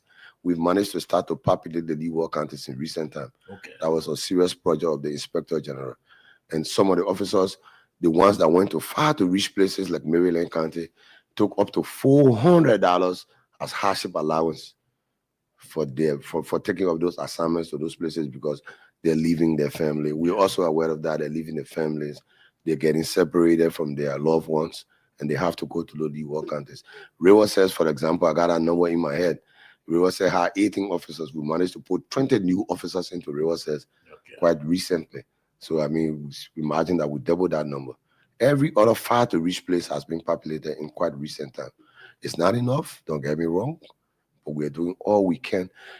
For the last budget, for example, we didn't have monies for recruitment. So obviously, I mean, I'm not going for Seba or Judy to the house to come report in uniform to cover up the space. I know. But happy it, we pray. We hope that we all can prevail our lawmakers, and in the coming years, they can put some money in for recruitment. It's expensive to train police officers. Okay. And as soon as we have the required number, we will continue to extend and make sure. About logistics. Logistics has been a challenge. We took over at the entrance of this government, we took over with less than 10 functional vehicles that we could put keys in and start. But our Inspector General has been magnanimous. Central government has been very supportive, even though we don't have what we want yet. But on the overall, we've made some serious strides. In Monrovia, for example, we got 11 zones with about 46 depots. And of those 11 zones, when we took over, not a single zone had a vehicle. We've managed to at least put 9 vehicles of the 11 zones in Monrovia. Okay. Of the counties, at least of the 15 counties or 16 counties, we have at least 6 or 7 counties that got vehicles now. And we are expecting a fleet in the soonest possible time. I mean, government was magnanimous enough to make sure that we had arrangement to get vehicles coming in. Okay. Is this where we want to be? No. Do we need more vehicles? Because one of the key indicators to measure police performance is response time. Yeah. And you can't do that in the absence of logistics. So we are craving the indulgence of our lawmakers and central government to provide us what is needed. But if we have to measure from where we came from, we're maybe 3 times where we started. You're listening to the Nighttime Heat, and of course, our guest here tonight is the Deputy Director for Operations of the Liberia National Police, Nelson Freeman. I want you to give us a picture of the general crime situations. Just give us a picture. What is it like? How frequent are people committing crimes? I've tried to lay my hand on the stacks before I came up to you. Unfortunately, I like to speak with numbers. Okay. But unfortunately, I couldn't lay my hands on everything as I wanted today. And then, but on the overall, crime has considerably reduced. Okay. I mean, you are all members of the community. Mm-hmm. So maybe you can be one of the persons that will tell us why it is. What we've experienced since we took over was this motorcycle theft on the Somalia Drive. The Ganansville area has been the highest crime-prone area since we took over. And then we've tried to put in mechanism to deal with it. We've started putting our police cars to those various intersections, the New Georgia, the Stephen Talbot, down to the Drivers Market, and why have you put the tab lights on to reassure members of the general public that, I mean, you can feel confident in the morning hours when people are coming up on those roads by 4, 5 o'clock to grab the bus to come to town. We try to put the police cars there, put the lights on. Okay. We've been making some significant progress. Howbeit, road traffic accident has been our most recent challenge. The number of deaths on our road has not been as a result of violent crime in the quite recent time. Most of our troubles has been road traffic accident. So again, we are working with the Ministry of Transport and other key government entities associated with that to see how we can. The last time I remember, we had a nationwide driver education. Like I said, I've been here 28 years, so I'm a little old boy in the business. Was doing Director Jote's time. The last time we successfully had a nationwide driver's education.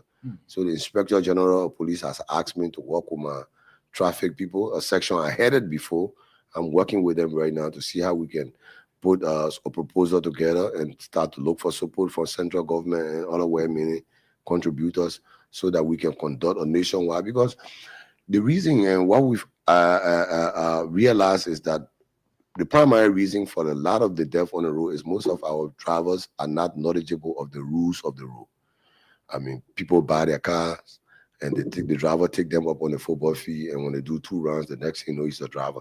He doesn't even know what those lines, what those markings on the roads are. He doesn't even know what the intersection rules are. Sometimes they don't even know how to even cross these red lights, traffic lights that have been placed up. The pedestrians too. I mean, sometimes you see it for yourself. I guess we all drive around town. When the red light is on, somebody forget that it's supposed to cross the road. When the green light comes on, that's when they try to get up on the road. So there are E's. There's 3 E's. There are 3 E's when it comes to traffic regulation. There is the educational component. I think that has been lacking over a long period of time. Then there is this engineering part of it. The roads too. Because you got to have the shoulders of the road before the vehicles drivers can know where to park. And then the enforcement come last. A lot is being done. I mean, the 1,000 steps begin with the first one. We got the technical know-how. We've been here. We're not strangers. So it's just a matter of time and a matter of getting what is required to do. Okay, so we're hoping that we can get that statistics from you. Maybe I will ensure I will provide you the traffic stacks as soon as I'm out of here tomorrow. If you remind me, I will send them the last 6 months, number of accidents, number of deaths, number of vehicle to vehicle, number of vehicle to pedestrian, and even the crime stacks on number of robbery and stuff we have from our stacks. And let me be quick to make this point. What we realized too is that when we say crime has reduced, might not be 100% realistic, because a lot of people, I like to be factual. A lot of people might not be reporting the crimes, and there might be reasons. Somebody's going to say, after all they stole from me already, what am I going to even tell the policeman? When I go to the policeman, they're going to ask me to buy shit. I'm just going to waste my time. They're going to ask me to buy gas to take the motor boy to go there. So what am I going to do? But what it does for us is inform our deployment. Even if we might not be able to apprehend the criminal readily, what it does is it informs us on how to deploy our meager resources. So we encourage the members of the public to report crime, so as we can have a broad stacks of what's unfolding. Moses.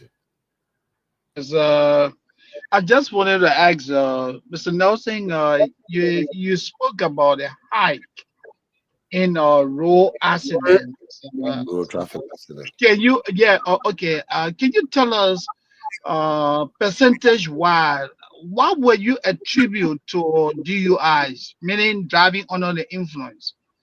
What percentage of that is attributable to DUIs? Well, you can only come up with a percentage if you got the equipment to be able to test them. And then we got few breath alarms, but we're not being able to practically use them because of their own limitations. We don't have, you're online, so I'm sure you're not in Liberia. You might be somewhere more developed than us. Okay, so we don't even have a speed gun, for example, to determine whether or not speed is the cause. The DUI might constitute a great portion, but on the overall, I think fatigue from our analysis has been the highest killer on the road. And if you ask me in Liberia specifically, I would tell you lack of education. Most of the drivers are not cognizant of what the rules of the road are. And if you don't know the rules of the road, you don't even know what mileage to run in the school zone. You don't know what mileage to run in the hospital zone. Neither do you know how mileage to run on the highways. Speed has been one of our stops.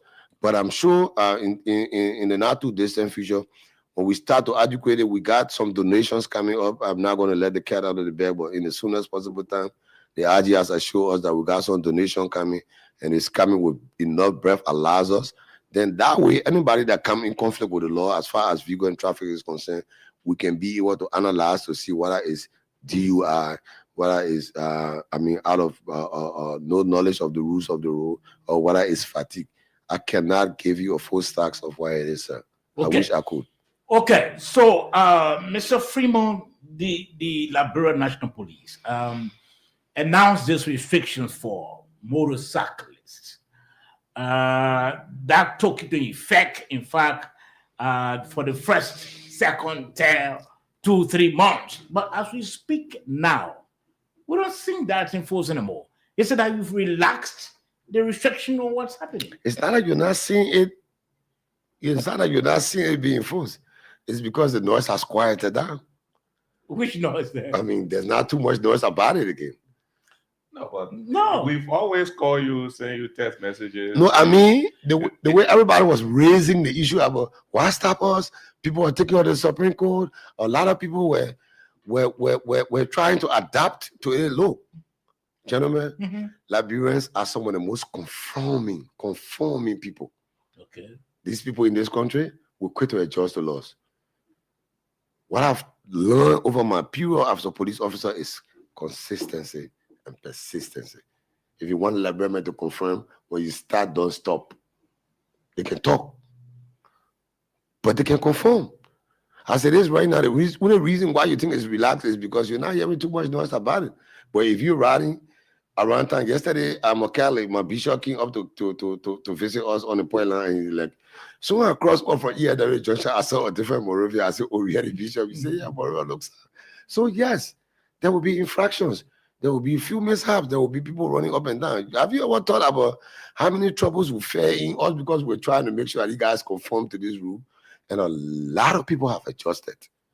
The level of intrusion we have in town with motorcyclists has reduced considerably. What we've put in place is we're issuing them access passes, especially for those that are helping to keep the wheels of the economy turning. Those ones that are into courier services, those ones that are into other businesses in medical services, private motorcycles. Yeah. We give them a 3-month access pass with no fee attached. You come up. The requirements are your motorbike must be registered, it must be insured, you must have a driver license, you must carry a helmet, and you must have a proof of your business. For example, article of incorporation or business registration, all of that. And we see reason, we'll give it to you. When you abuse it, put somebody else away who can withdraw it. That's our right. So some of the motorcycles you see are people that have access passes.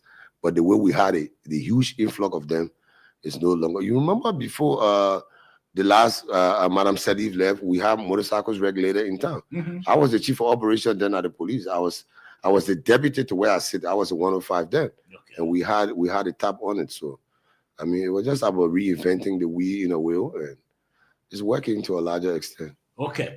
I'm happy you said larger extent, sir, but if you go to Mamba Point, you go everywhere now, there's a relapse. So I can really assure you that. So some of the reasons we come to this public discourse is to make sure that we identify our lapses. It's going to help us to wake up a little bit. CO2, I hope you're listening to me. Your town in Moravia is in trouble, and so I hope you put Crown Hill, Tricycle taking over Crown Hill, coming to Broad Street everywhere. Yeah, Tricycle should not be on Broad Street. Okay, so Tricycle from Crown Hill going through the Gabriel Tucker Bridge. And let me clearly say this to you, sir. Most often there are police officers who get in them to cross the Gabriel Tucker Bridge. When their friends see them and allow them to go through, then other people can follow. So sometimes. Yeah, because actually the Gabriel Tucker Bridge, this new bridge, should be a no-go for tricycles. Yeah, sure. We diverted them through the old bridge. Yeah. So every time I was out of country. I came from Turkey about 4 or 5 days ago. Evening hour around 7 o'clock, when I got in that bridge, I had 6 tricycles coming over to me. So you were right.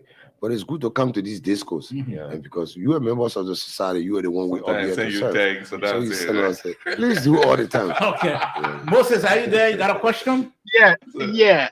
Colonel Freeman, like the LDA, do we have volunteer officers in the police? Well, not as of now.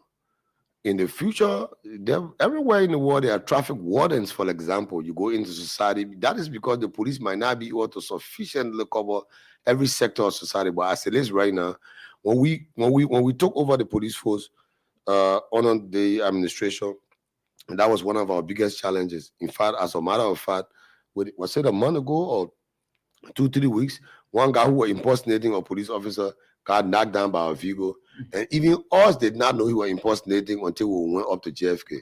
So no, we don't have that in place right now as the DEA. I mean, that's one of the challenges the DEA got. We don't have voluntary police officers, and we do not encourage it.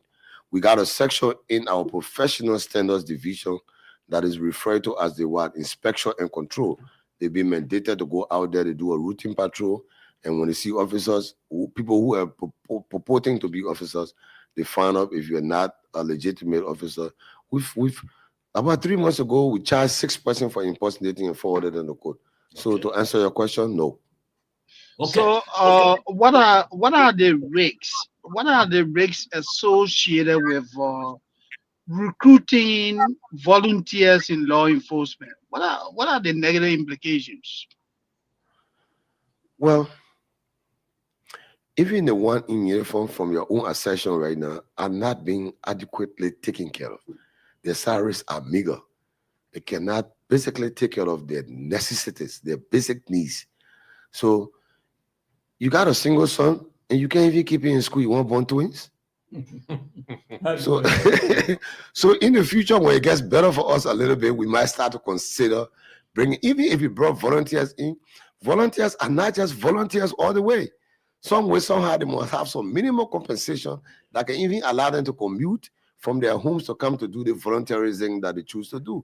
If you don't have anything, I mean, I served as a UNV before. I mean, in as much as I was not paid as a UN staff, some way, somehow, at least I have something that could be able to meet up with it. Yeah. So I'm sure when conditions improve, when we can be able to adequately take care of the ones who got in uniform, we can start to look on the other side. But as it is right now, I think it's a risky venture because the guys will get to pay themselves, and then the police impropriety.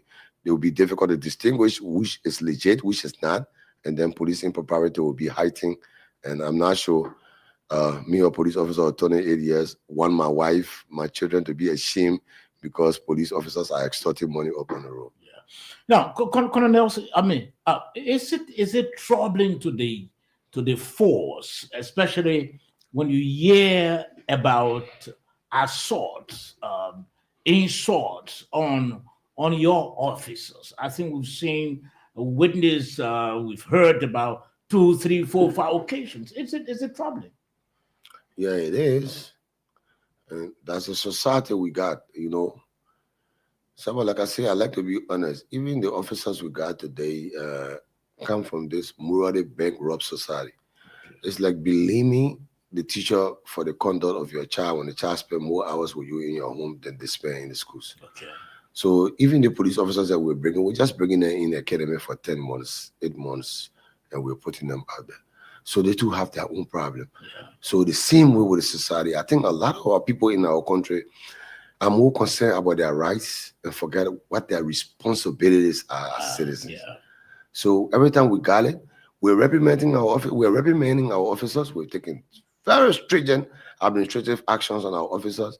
And you can bear me witness that police confrontation with the public has reduced considerably because the Inspector General of Police is a disciplinarian. He doesn't take it lightly. The professional standard has been overwhelmed with a number of cases. And then when we took over, it was a serious challenge for us. But as it is right now, we got to balance a little bit. And we just hope that the public can match our conduct. That is the challenge. Is it as a result of the poorness of your community police relationship? We've done a lot when it comes to community policing. Okay. But again, it has to do with the mindset of the public. I mean, police have been doing what? The last time you saw at red light, when that Princeville City Corporation police officer was being assaulted, you saw people on the side cheering. And you have a lot of that in a fourth or fifth world country like ours, because we are the one that are responsible to put society in check. So my job is to make sure that people on American Street do not take their table to put it in the middle of the road. Because when that car fill up on Common Hill, people are going to die. I'm responsible to make sure that if you don't care for your life, I should be caring for your life because that's why I'm being paid for. That's why your taxes are for. On the other hand, you see me as a fool. You see me as a rival. So when something happens, People try to get even with law enforcement officers just because they're doing what's required of them. And we understand the culture, safety, we want safety to be a culture. Nobody need to tell you that, I mean, you don't have to drive your car when one of your headlights is not working, when one of your blinkers not working, how you going to bear? We want people to see it as a responsibility. And I know we're far from there, but we're not where we started. We're hopeful that the citizens will start to match our actions and they can start to look at us. What's happening with us here is something you can hardly hear about in other neighboring countries. Sure. I went through the Ivory Coast the other day. I drove by road to go to Ghana once upon a time. And those boys don't even have to put a checkpoint. A big BMW motorcycle is just parking somewhere and you guys just blow the whistle and you're stopping. And they're taking monies from travelers, even passengers, as if to say it's taxation. And they're still respected. We're so liberal here. And our people think that, our muteness, our quietness, our kind approach to society is a weakness, and people take advantage of it. I think we all need to get involved with it. You, the media people, need to know the public, or let the public know that. It's a shared responsibility. If you expect the police to do well, you too, as members of the public, need to know that the police is just there to represent you and make sure you're safe. What's the status of the case now, Mr. Nelson? Some weeks or a month ago, there was this eviction of the CDC, and at that eviction, some arms and other stuff were discovered. Have you called them in for questioning now? Or have you decided? So the police here was rated by the court. Usually when there are eviction orders, possession, raids, and stuff like that, we don't go by ourselves. The court will request the police through the Inspector General Police Office. It got attention to me, and I send it downstream to say, please, because of the level of hostility in our society, please accompany our sheriffs.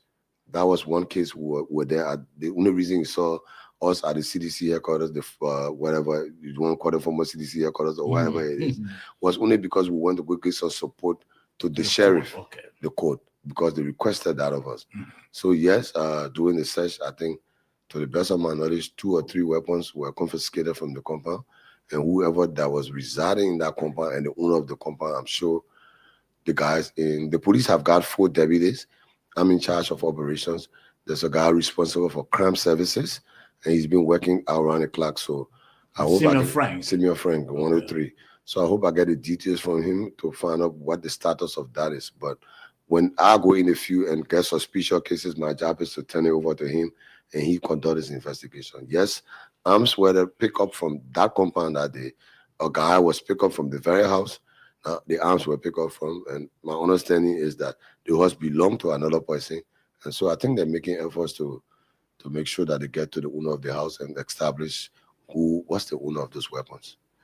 So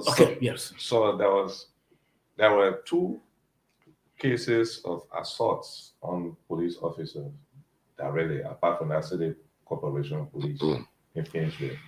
One involved the Fuller woman who wasted her suit on the police officer, and another involved another lady who was slapping or beating on the police officer in the street. So how far have those cases? Yeah, so I know that grew, especially the Lele situation, the Fuller Lele situation. I know that I saw the sensation with the public, and the police acted the way we acted for reasons that people might not understand. Anything that is border on religion is fragile. Yeah, it's very sensitive and must be taken care of. Our only reason why we took actions on our officer, I think the officer got suspended 1 month with RP. It was only, if you watch that video keenly, you will find out that the officers allow a toddler, a baby, walk up in the arms of the woman. And when she had a baby, they scuffle with her to get the baby out, and that was mind-boggling. Yeah. You can imagine something would have happened to that baby. I will give a classical example. If armed robbers are shooting at the police and they are about to enter a building, and they saw maybe school-going kids, and they grab them and ran with them in that building, we're not going to shoot at them. The approach has to change at that moment, because it's not only the armed guys that then remember they took people hostage. So obviously we then will kick in our group that responded for negotiation So we thought that at that point in time, the officer needed to de-escalate. I mean, we're not ruling out the violent attitude of the woman. We all saw that. She threw pad. Yeah. Nobody should do that in the presence of a police officer. Whether the items were thrown at the officer or not, that was a gross violation of the law in front of lawful enforcement officer. She failed to follow police lawful instruction. She was very, aggravated in the presence of a police officer. So there was sufficient reason to hold her. But again, while the officer is conducting, you got to be mindful of the dignity and right of other people. Yeah. The hijab, for example, if you saw that video, the hijab did not slip off on its own. It was pulled off. And I mean, that's cultural issues. So cultural sensitivity is a part of what we do. If a lady, Liberian lady came from the bathroom and you pull a towel off the road, I mean, if you were tossing to a resort and the towel fell off, people will understand. So it was on the basics that we had to charge, suspend our officers for the month. But the lady got charged with the things I just laid out, or aggravated behavior, or refusal to follow police lawful instruction, and everything else that she did. The husband or the spouse also got charged for the power theft, and they were forwarded. In the same case with the other lady, I think the officers learned from that last case, and you saw how protective of themselves they were. So she too got charged and got forwarded to court. So yes, we're concerned about how officers carry themselves, but we are also very much concerned about how members of the public conduct themselves. Let me ask you your capacity as a lawyer. Do you think the law on the book in terms of punishment for people who physically assault uniform officers, do you think it's sufficient enough actually for deterrent? In my personal opinion, as a lawyer, I think we need to elevate it a little bit. Okay. Because you know, when you got people who put their life on the line to protect society, you must have some law to insulate them. If this is in the Americas, that all of us go to vacation, all of us go to school, and other part of the world, I mean, the officers' reaction would be a little more than what you want. Yeah, sure. So I think we don't have laws here sufficient to be able to protect the officers. And if you ask me personally, I think we need to look in that direction. Okay, so finally from my end, before maybe go ahead. Yeah, please let me just use your time because I'll soon be rolling out. Officer, let me take you to the most current situation in the country. I want to take you to the Ministry of Youth and Sports.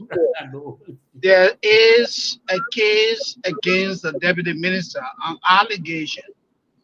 He's accused of raping a minor, and you are a lawyer. You know, that's basically statutory rape. Anyone under the age of, it is my understanding, based on what is in the media, the parent, the father took this young lady to the hospital, and the record shows that yes, she was indeed penetrated. So it means that you have some level of evidence as police. Besides that, the matter, in keeping with your investigation process, this matter was reported to the police. Yet, the Deputy Minister is at home on what they call leave of absence. Why has the police not executed its authority?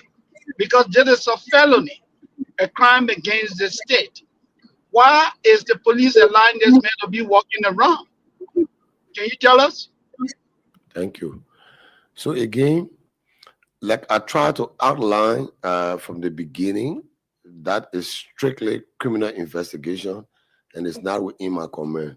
How be it, as a lawyer, I will try to give my personal opinion on that.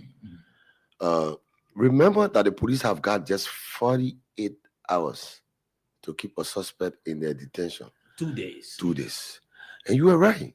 That, I mean, the medical report, to the best of my knowledge, I have not seen the documentation, says that the lady was penetrated. Penetration could not just mean by him. You have to have the evidence to attach it. There is a saying, or legal jargon that speaks to probability, probable cause. That is about 75 to 80% certainty that this person is responsible for the commission of this crime. If you just somebody came and say, well, I mean, let me use myself as an example. Nelson, abused me or violated me in a way, and you grab Nelson without trying to, for where you are, if you watch the guys, they do what they call investigate before the arrest. Because as soon as you bring the person in, the clock starts to tick. So if you don't have all the evidence and you brought somebody in, the next thing you know, in 48 hours, you're going to have a habeas corpus coming from the court and say, please produce the living body of this person because you failed to charge them in this time. And don't get me wrong, I don't have all the facts, but even today, to the best of my knowledge, as I know I stumbled upon him today in the building, he was being investigated. While I was now, he was let out to a lawyer on his own personal reconnaissance. I don't know about that, but I know that he's being investigated on a daily basis to the police station. Remember that this case, from what I gather, and I mean, we all are watching the social media, this thing happened almost 2-3 weeks ago, or maybe a month. And for some reasons, it did not come to the public glare itself of recent. And when cases like that delay, what it does is it make it challenging for us to be able to establish. Because remember now, if a person is violated, especially that kind of manner, I got kids, I got all daughters.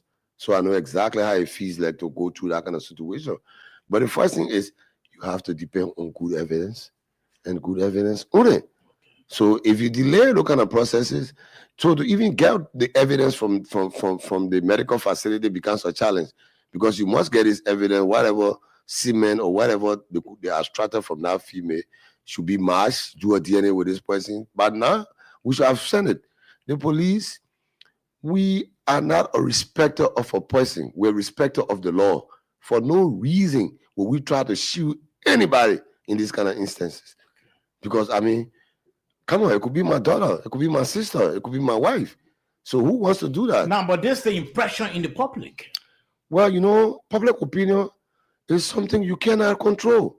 But again, if the police just follow what the public think and forget their own professional conduct, we're going to come back on us and say, you should have known better. And that's the issue, Connor. It's saying, public is saying that it being a poor man accused of this crime, that man will have been behind bars.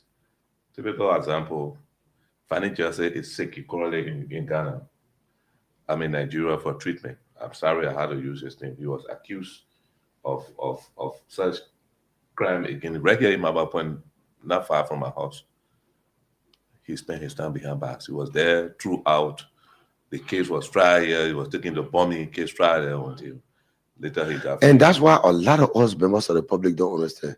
The police is not that entity that keep your people behind bars. I know it's a code. We just got a temporary holding. Arrested. Exactly. Compared to this. We just got this for. So probably his team might have been timely. Probably the police have adequate information to be or to go for him. So what do you think? Do you think that the police want to? But someone, come on, give me a chance. So do you think that the police will want to, mess with our reputation in the name of saving somebody with this kind of grievous offense? No. I said a political person. So the police are afraid because the person in government. No. The other day, we members of the ruling establishment went to the National Identification Center over there and ransacked that place. Do you know that we charged them and forwarded on the court? We're not respecters of a person. We're respecters of the law. But again, it's not all the time that we'll let public pressure to sway us to do our job, because it will make us to miss the mark. If you don't gather what you need and you send that man to court, they might just throw that case out of court. It's a slap in our face. Every time we charge a person. So how long does it take the police to gather the evidence? It depends. Or is there no evidence? So, for example, this thing happened almost, I think, I don't want to be fixed here because I know it's a very sensitive issue. More than 2 times. Assuming, excuse me, Moses. Assuming that this thing happened and the police got this case reported today, it makes it easier. When you run with your child to the police station, my child was violated, we're protecting that child right away. We're taking that child to the hospital. Specimens are collected from that child. We try to match it immediately. And we say, but come on, gentlemen. Anybody can just say anybody has done anything. But again, I don't want to leave all the details. I was giving my personal opinion as a lawyer. I'm not the criminal investigator. So I want to be careful. So, let me just get the corner this background information.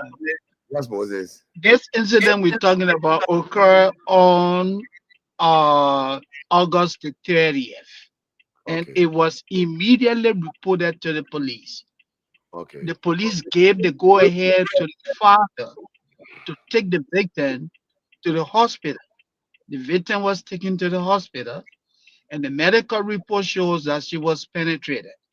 So let's assume that it happened as reported. And you said this required a thorough investigation. So if you ask somebody to go do medical work and you have the record, the report was filed in a timely fashion. They did not wait for 4 or 5 days before coming to the police. The same night the thing happened, the father went to the police. And the police are still sitting down and the man is walking the streets. How do you reconcile that? So that is felony. That is felony. Crime against the state. It's no longer a civil matter. You are a lawyer. You know it better than I do. No, rape is not civil. Rape is criminal. Yeah, it's a felony. It's first degree felony. First degree felony. How I wish Moses our privileged to all the information that are available to you. Unfortunately, I'm not privileged to all of these informations. And like I said from the onset, I want to be very careful on how I tread these grounds because I'm not in charge of this investigation. Whatever opinion I was giving was just my legal opinion as an individual. Okay. But I can assure you that today I saw this guy for my first time in my life. I don't know him from anywhere. So I saw him today up in the police station being questioned. Whether or not he remained in the police custody tonight or so, I cannot verify. But I don't want to tread this path. As deputy for operations? Well, the police is a big institution. No, I'm just so we got 4 principal deputies. There's somebody responsible for manpower and training. There's somebody responsible for criminal investigation. There's somebody responsible for administration. And I'm responsible for operations. No, so, the question I asked, you say you don't know whether he's in custody or not. I know I saw him there today. Okay. But I mean, those guys from that section will do a daily report and send it up to their respective chiefs.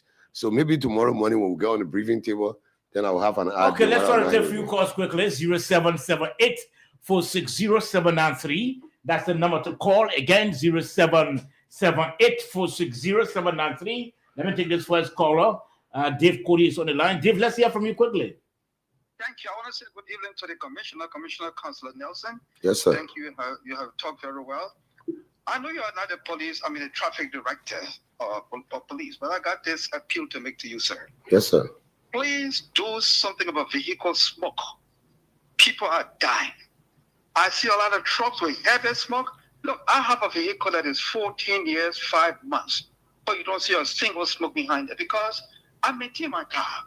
If you can pay for a car by paying $20,000 to $25,000, how much will it take you to maintain your car? This whole smoke thing is dangerous because it creates what we call cardiovascular disease, heart disease. It even causes stroke, lung disease, respiratory disease, and a lot of things. How long is the police going to take to get these defective vehicles off the street? It's not good. Sometimes you're driving behind a particular truck. You can't even see your way. It covers the entire place. You cannot even see where you're going. That's That right. will even cause accident. It's dangerous. So I'm appealing to you, sir. I know you're not the truck man, but I'm sure you can. Well, the traffic section directly falls under me, so I take full responsibility for that. Thank God to hear that. Yeah. Please, Okay. that's my special appeal to you. Yes, sir. Please get these vehicles off the streets that are smoking. We are dying from cancer, lung cancer, cardiovascular disease, and a lot of things. Thank you, sir. Okay, many thanks. Let's take another call on the line quickly. Good evening. You want to help me with Hello, somebody. This is Lastana. I am calling from the Africa there. Let's hear from you. Yeah, I got a question for the director there. Please. Where we can look at it. Please. The question to me is this. We that don't have money, if we can complain to the police, other thing to register the case, and then you have to put 2-3 police officers to go on the ground thing. If you don't get it, if that somebody beat you or something happened to you, it will be for free. So I'll give you the answer. If not so, then the number to complain, the police, if you can complain when they deny you, go to get complaint to. Thank you.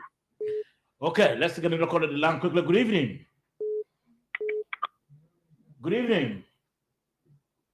Good evening. Yes, sir. Let's hear from you. Okay, I'm calling from Partnersville. I'm Augustine B. Simpleton. Okay. Okay, I beg you to give me time to share a situation I face with the chief there. Please give me time. Please. Yeah. It came out of a situation around 2020. The case of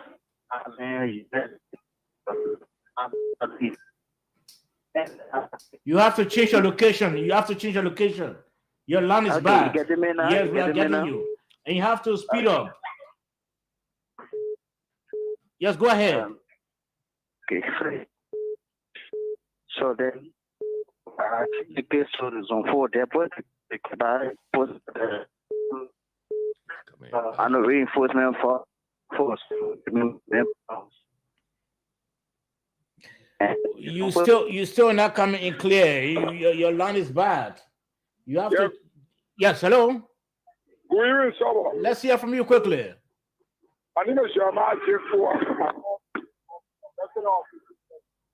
Okay. So, let me appreciate your guest.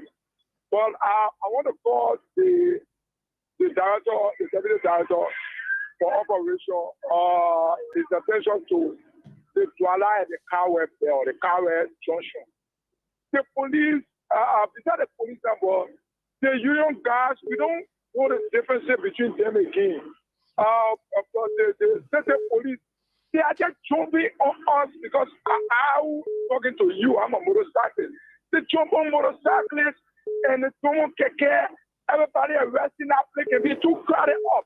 If I'm mistaken, to Carwell Junction, you have more than 20 to 30 persons, different police, union guys. You don't even know the difference. And we are getting all confused. And this thing can cause confusion between the traffic people and the police as well. Okay. So I'm really calling the director to his attention to that. Let them be able to see how to reduce those guys from those places. Okay, many thanks. Let's take another call at the line. Good evening. Yeah, good evening, people. Yes, sir. Let's hear from you quickly. Yeah, I'm Emmanuel TV, from the country of West. People, I got a question for the guest and a comment I would want to end up with. Yeah, let me say, good evening to the deputy director of police. I want to ask him that only the Liberian National Police, it has a anti-drugs unit.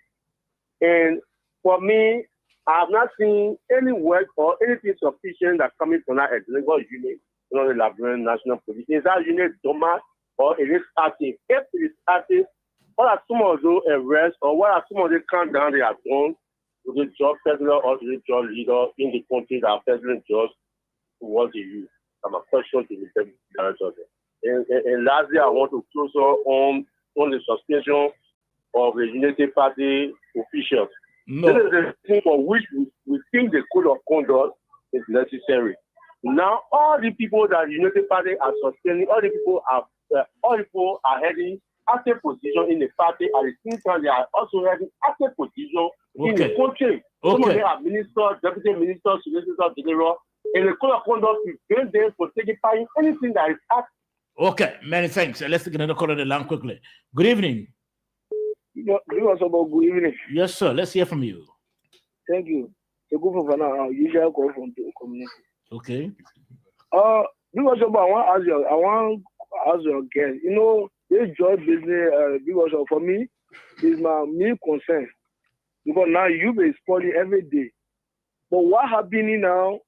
Anytime like now we get another new job income again. That one is killing people more than before. They don't want to kill people.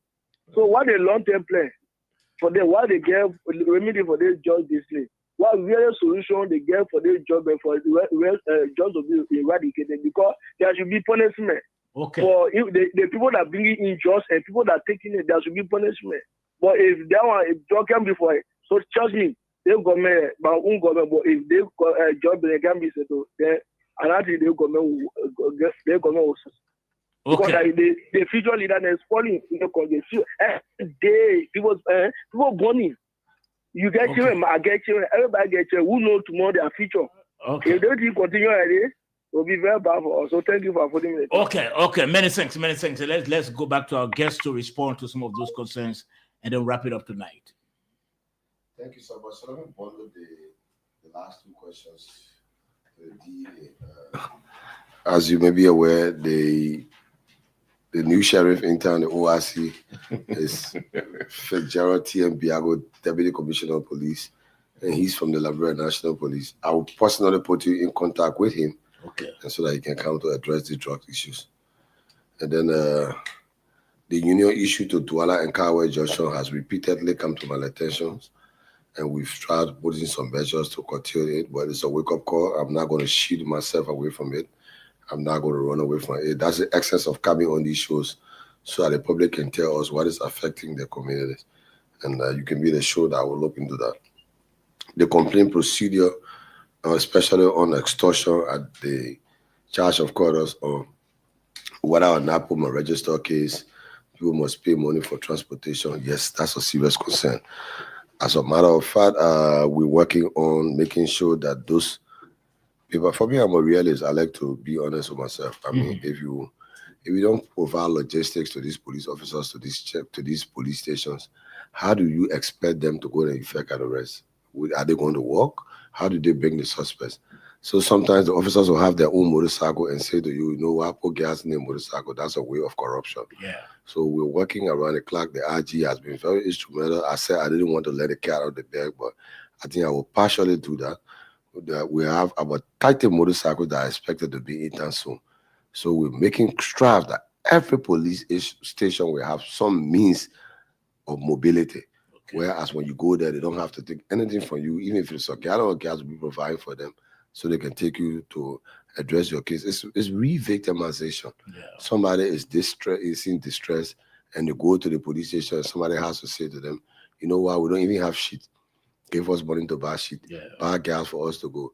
And that might be some of the reasons for the under-reporting of crimes. Yeah, sure. So yes, that's a concern. We know about it, and we're working in that direction. It's also affecting the morale of the Absolutely, it does. So then I come to Godfather David Kuti with smoke emission. As a matter of fact, in the vehicle and traffic law, excessive emission of smoke is a violation. The Port of Road Hour law included it in the vehicle and traffic law. So the reason why my traffic guys are not being robust about it, again, that's a learning curve. And I'm sure I'm going to talk to them here after. Every time I got the opportunity to come to these shows, we listen to members of the public because we're here to serve you. And those ones that we're doing, we let you know. Those ones that we're not doing so well at, when you inform us about it, we go after them and try to step up, because your satisfaction is primary to us. Okay, so I want to thank you for availing yourself today. We're hoping to have it again.